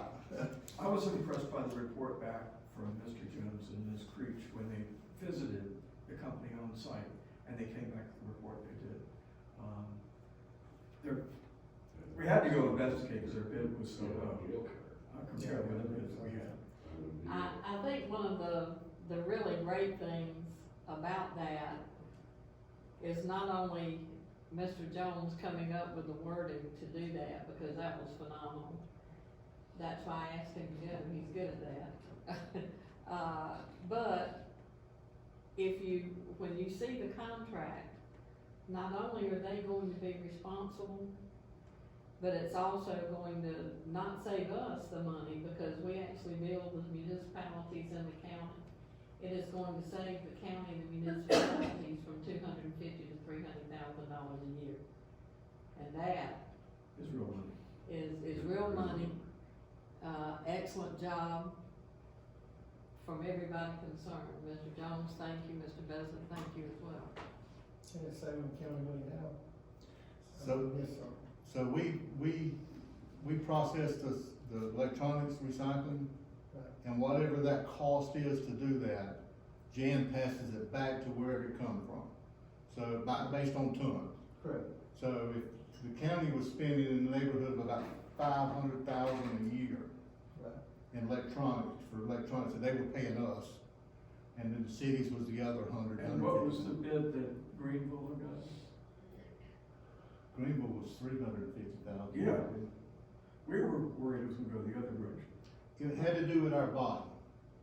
When we come to find out, when we got down to it, they sell that recycling volume. Not say they sell it, they sell those credits. I guess you could call it like credits to the manufacturers. So they sell those, so they're always looking for more volume. But, in the meeting we had with them, Mr. Jones and them was sitting there, and I seen how much growth they had, and I just point blank looked at them and said, every time I've ever seen a company growing like y'all growing, you're gonna sell. You're in the process of selling. And we had some pretty blunt conversations in that conference room. You get Mr. Jones in the meeting, you get a blunt conversation. But, anyway, so we went up there and we done it, I think we've done a good job. We tried to cover every base. I told somebody I beat myself up over this thing, thought about it, traced it, had 2 different lawyers from 2 different firms to look at it. Cause I said, if anything ever happens, it's gonna be Mike Gus's fault. That's true. So, whether it is or it ain't, it'll be. It was. So, I tried to close all the loopholes I could in it. I think we have an excellent contract. And the savings, when you're looking at close to 600,000, and this contract is around 250 or 300,000, it's almost half of what they've been paying today. That's what we have negotiated, that's what you have negotiated. That they're gonna pay back to us? Yes, they'll pay us, but they were paying The us. cities and county will pay. The city and county's gonna pay us, but is this recycling firm paying us? No. No, Okay. no, they're buying, They're buying. we're paying them to take the electronics. The city's paying for theirs, county's theirs. It's around 600,000 a year. What we've negotiated now is half of that, and to make sure the cities will not have to pay it, the county will not, and we will not have to process. So basically, they're taking it at a lower rate. Yes, they're taking it about half the rate, and they're being more responsible. We still need to proceed with all due haste Yeah. with our representatives in Columbia. We don't need to forget that, because that's a big deal in them working with us to do that, and I'm sure that our lobbyists, I've gotten a couple of updates, that they're looking at that. They're still looking to see if it comes up or when it will come up, because we don't need to forget that. We don't need to let up on that just because we got Yeah, we need to savings keep this going. time. Lobbyists will not be the problem. No. Our local delegation The needs to delegation. get on board and be the lead force. And William Bailey's up for reelection, so hopefully he is successful. So, Very good, sure, Mr. Thank you, Johnson, Mr. let me Basil. explain. These electronics are what put in the electronic box at the recycling center. Yeah, That's the county's recycling collection center. yeah. They're taken from Earth. We rack them and stack them and wrap them, load them on the trucks, and pay this company to take them. Yeah, I understand all that, I just didn't know where the savings was coming from, I didn't know we had Fund 6, negotiated a lower yeah, we did, rate. negotiated a We little. did. That's what I missed there. hopefully they'll take the savings and put it into unincorporated collection system Right. and get rid of some of them Ron Andrews boxes Yeah. 30 years Well, later. if they have an extra 250,000, we certainly hope they spend it well And I'm advised. sure they will. The last thing, we had a roundtable discussion, and what I wanted to discuss was that other than municipal solid waste, everything that we actually handle, is looked at as recyclable, and it's a commodity. The federal people look at it as a commodity. A lot of people think that we don't spend enough time looking at diversion and what we're doing with everything we have here, but we do talk about it quite a bit. And that's what I wanted to bring up in that roundtable, discussion, and that's what we did. The aluminum, metals, concrete, bottles, plastic, C&D, all of that is recyclable. It can come here, but private industry can really take it where they choose. The flow control we have actually is because we need to, as we looked at tonight, what it's gonna cost us, $100 million to build this facility. And that we need to have the monies to put that back in there over that period of time. That's where flow control comes in, that it guarantees we will have that money to Just do steady diet. that. It stays in this county, and to me, that's a good reason to have it. We talked about financial responsibility, budgets for the next fiscal year, recycling material. We talked about a bigger compaction, a compactor. Mr. Bevan explained why the MSW compaction rate increased from 18 to 90 pounds per cubic yards. We discussed all of this and the training that they're giving, the people in the recycling centers. Because if they do these compactions correctly and with a good percentage rate, it saves us money in hauling, it saves the county money. And that is one thing, to me, that is important. Whenever I look at anything, whether it's environmental, financial, realistic, to me, all three of those things have to align. And it be looked at well, that we become more efficient. That even though we're not saving 250 or 300,000, that the people that support us here are. And I think as our clients, they deserve for us to continuously look at what we do and to make it not only financially and realistic, but helpful to the community and to respect the community in everything that we do. All of those things, as far as I'm concerned, need to be in alignment. Like what we're doing in Columbia now and have been. In my opinion, in other states and countries, they have had mandatory recycling and packaging and things that we have not had. We're behind in those things. If we had had packaging that was recyclable a decade ago or 20 years ago and mandatory recycling, we wouldn't have to spend that $100 million today.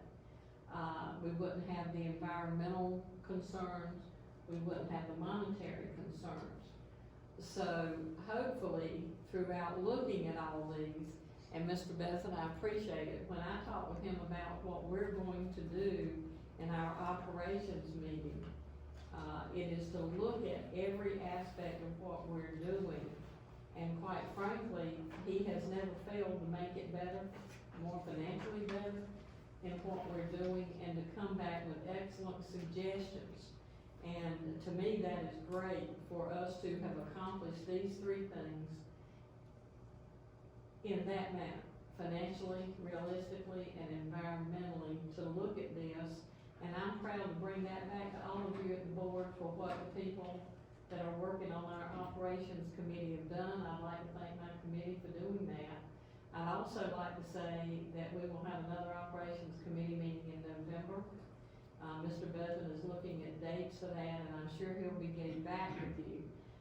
And as I've said before, anyone on my committee, if you have any suggestions, if you have any thoughts, about the operations in any way, if there's questions you want answered, if there is a process we're doing that you feel like, you have the expertise to help us do that better and work within staff, I'd really like to encourage you to bring that before me so it can be put on the operations committee. If there are no questions, that's the end of my committee report. Questions? Outstanding report, Madam Chairman, thank you very much. Finance Administration Committee meeting, October 6th, 2020. Yeah, there's probably three highlights of the meeting. The first one is that we got a good, clean, clear report on the audit, and that's probably all that needs to get said on that. Angie Jones, the county treasurer, was here and spoke about the update on investments, and unfortunately, all of our excess cash, whatever else gets handled through their office as far as investments are concerned, and they're not right now, whether your own personal portfolio or whether it's a government portfolio, none of them are doing well as far as rates of return are concerned. So she's hoping that many might turn back from it part of the year. The thing that was compelling to me was if she wasn't making that report, she wouldn't have discovered that. Yeah. That's what. It was completely from there. But she is going to do something. Right, she's in about the low rate. process of negotiating with the banks and things like that, yes. And I had some conversations with Jan afterwards. She's increased the role that Susie does to try to go over everything that's being done with the treasurer. And they've got a good working relationship, which I'm very proud of. That's good. Jan's nodding her head. Proud of that, Jan. Right, and she's moved a good bit of our money, even out of our, just our regular banking account. She's lowered the value that we keep in there, so we're not keeping a high balance in our bank account. She's moved it for more, so they're continuing to watch it quite closely. Thank you, Jan. Okay. I'm sorry. And then the last thing was we talked about the contingency fund, and Jan brought up about the scale house and transferring the cable, and we talked about that recent thing, and Danny's been doing some investigation on the cost of that. So those were the three highlights of the meeting. And Any requirements of the board? no, Jan, is the board required to act on the audit? Yes, sir, I just need the board's, approval of the audit. Okay. And I think Is there a motion to approve the audit prepared for the solid waste authority? Make that for the last motion, fiscal yes. year? make the motion that the board approve the audit have been prepared. Motion's been made and seconded. Any discussion on the motion? Not hearing any, all in favor say aye. Aye. Opposed? Thank you very much. And we do have one other motion on using the contingency funds for the fiber optic. Okay, there is also a requirement to use contingency funds. What was the amount, Jan? $30,000. $30,000. $30,000. Is there a motion to that effect? So moved. Motion's been made. Is there a second? Second. Any discussion? Dane, did you do any investigation on that? Did Esther leave? She's in there. Showing up. Esther's got some prices.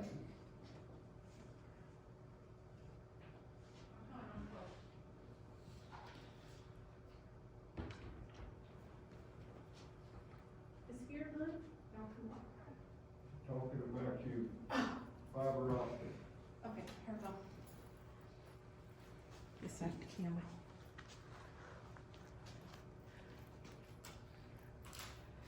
We did have, three other vendors come out to, look at, running the, fiber optics from this building to the, Scales House and the maintenance shop. Of the three that came, only one submitted any pricing.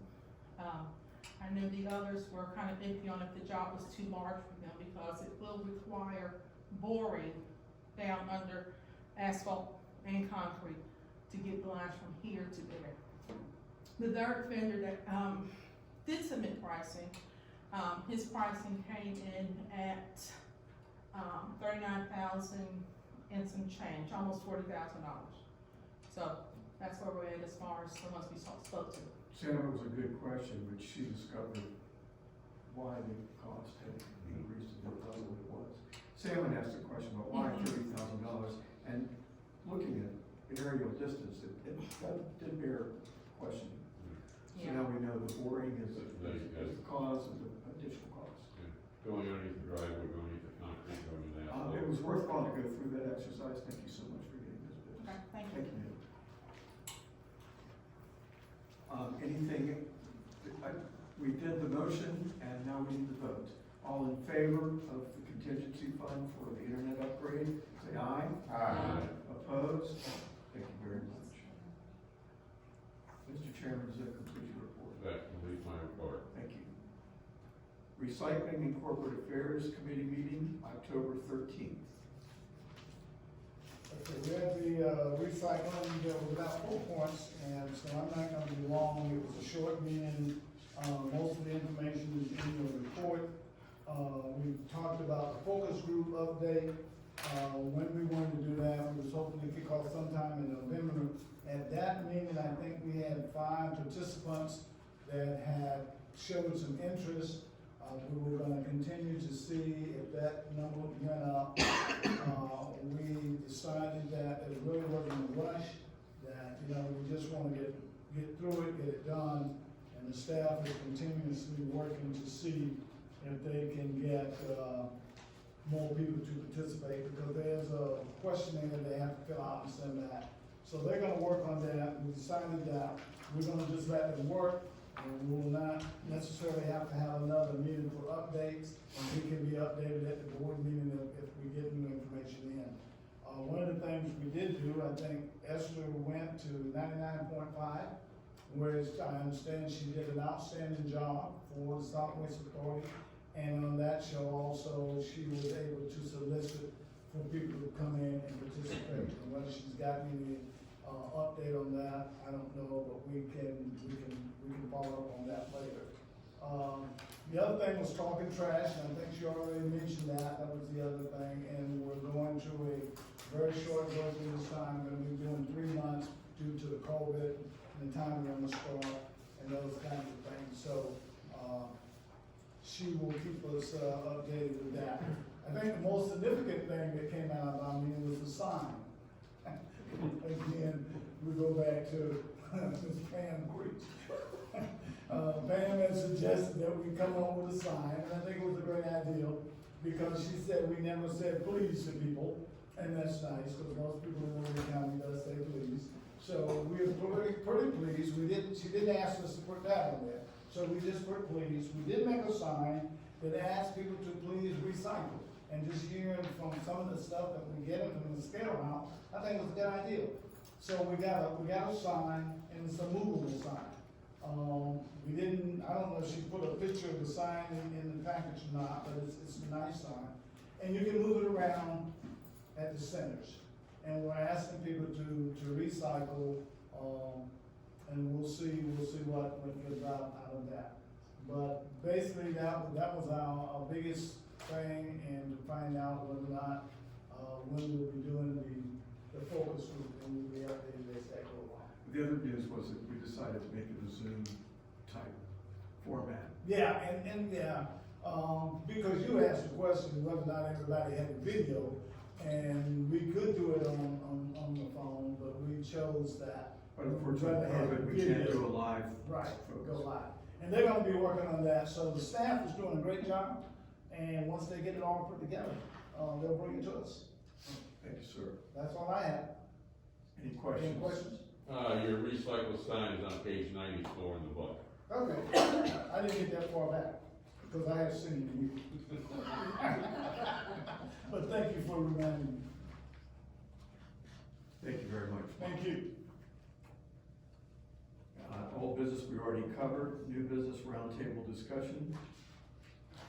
Carl, I wanted to mention that at the very last page of our report is an article that Carl brought forward about bacteria that eat plastic.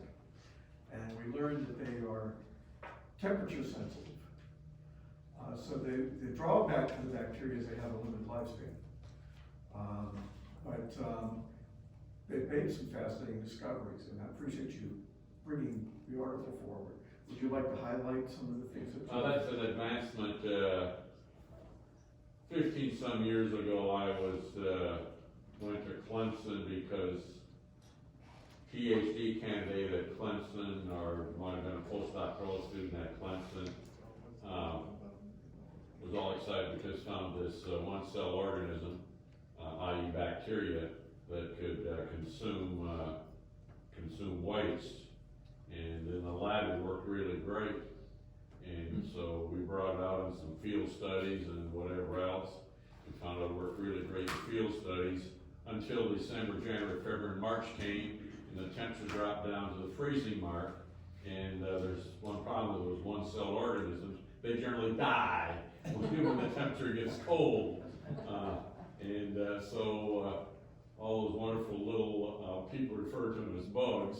When they die, so did that project. And what happens is there's the research has continued in Japan and a couple other places where they now have found some cold tolerant bacteria and fungi that seem to work a little bit better. And I'm sure in sometime in our lifetime or in our kids' lifetime, they'll probably, that organism will come to flourish. And meanwhile, I hope not. I hope there's not plastic that long. yeah, well, I do. That's almost like that anaerobic, we looked at that a couple of years ago, That's right, and that still hasn't gotten off the ground. No, that's right, yeah, so it doesn't. The article is interesting, it's on page 133. But it's interesting about the. Yeah, if you've got a science background or whatever else, it's interesting reading, but looking at it from a practical point of view, I think it'll take a little while for it to, it's a little bit like the Wright brothers, it's gonna take a long time before it gets off the ground, starts to fly. We'll probably find out it's the same bacteria that's eating our brains. Yeah. We'll just see which one we have eaten first. Plastic.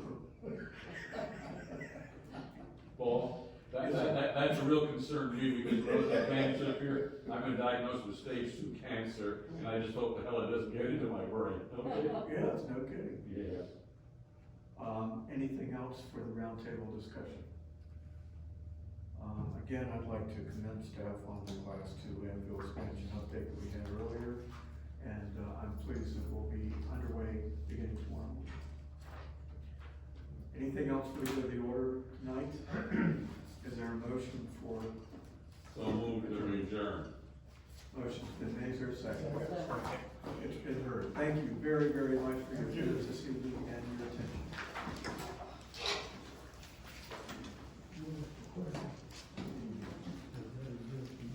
Thank you, Cecil. I think I'm gonna look at one word.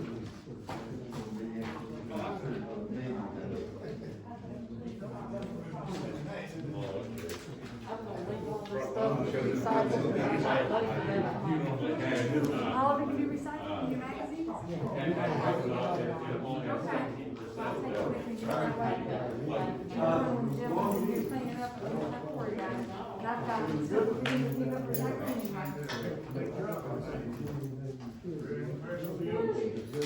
For the first time, I've done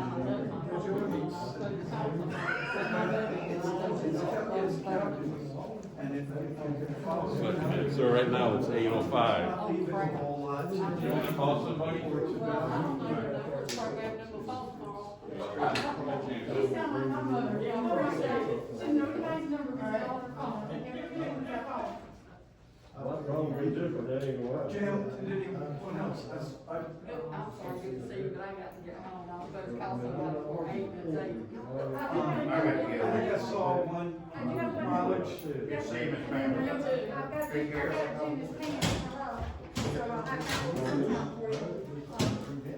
Yes, I've got that right there, Mr. That Norwood. feels good about Steve White. Thank you, All right, sir. we'll see you later, okay? Take care.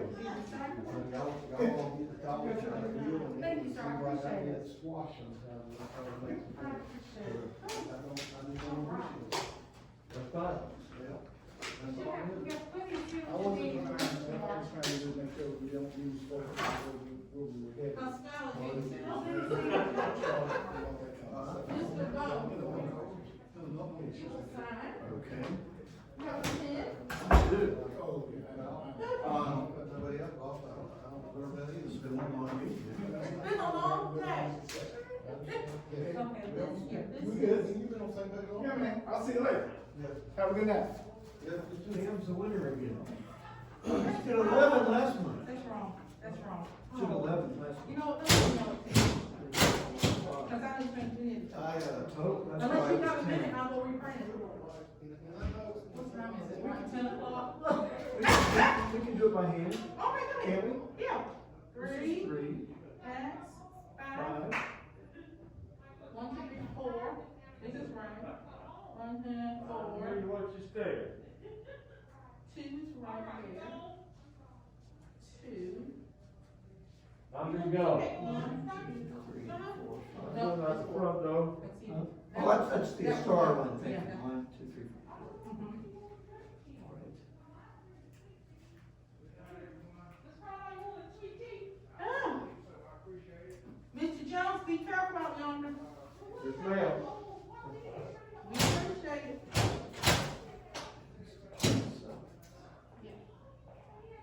And under that is Mr. Carlisle. This one. That was you, and I think she didn't have any other ones. I just signed the one, Okay. she had Northwoods and Okay. already signed the part. Okay, very good. I'll give her the rest of that tomorrow morning. Great. Okay. That was a good meeting and we do appreciate you. Well, I think you didn't want to do that today. That was very, very, very, very, very nice. And I love the, reception beforehand too. Wow, it was Mhm. special. Absolutely. But for the length of service, we need to do something. Well, look, it's greatly appreciated, and, And I love that you got your sister here. yeah, I had told my mother and my husband about it, but, you know, they got some issues that they don't need to be out and about and doing this, that, and the other. But, I'm glad she stayed. I told my sisters, cause I didn't want to get in no trouble. I thought it was very ingenious of you to give, Ms. Woods a copy of the report. The thing is, I noticed that she literally used up a whole big pen, taking most of what she was. That's doing. okay. She would have been frustrated without it. Yeah, oh, yeah. And only adds And then she would have clicked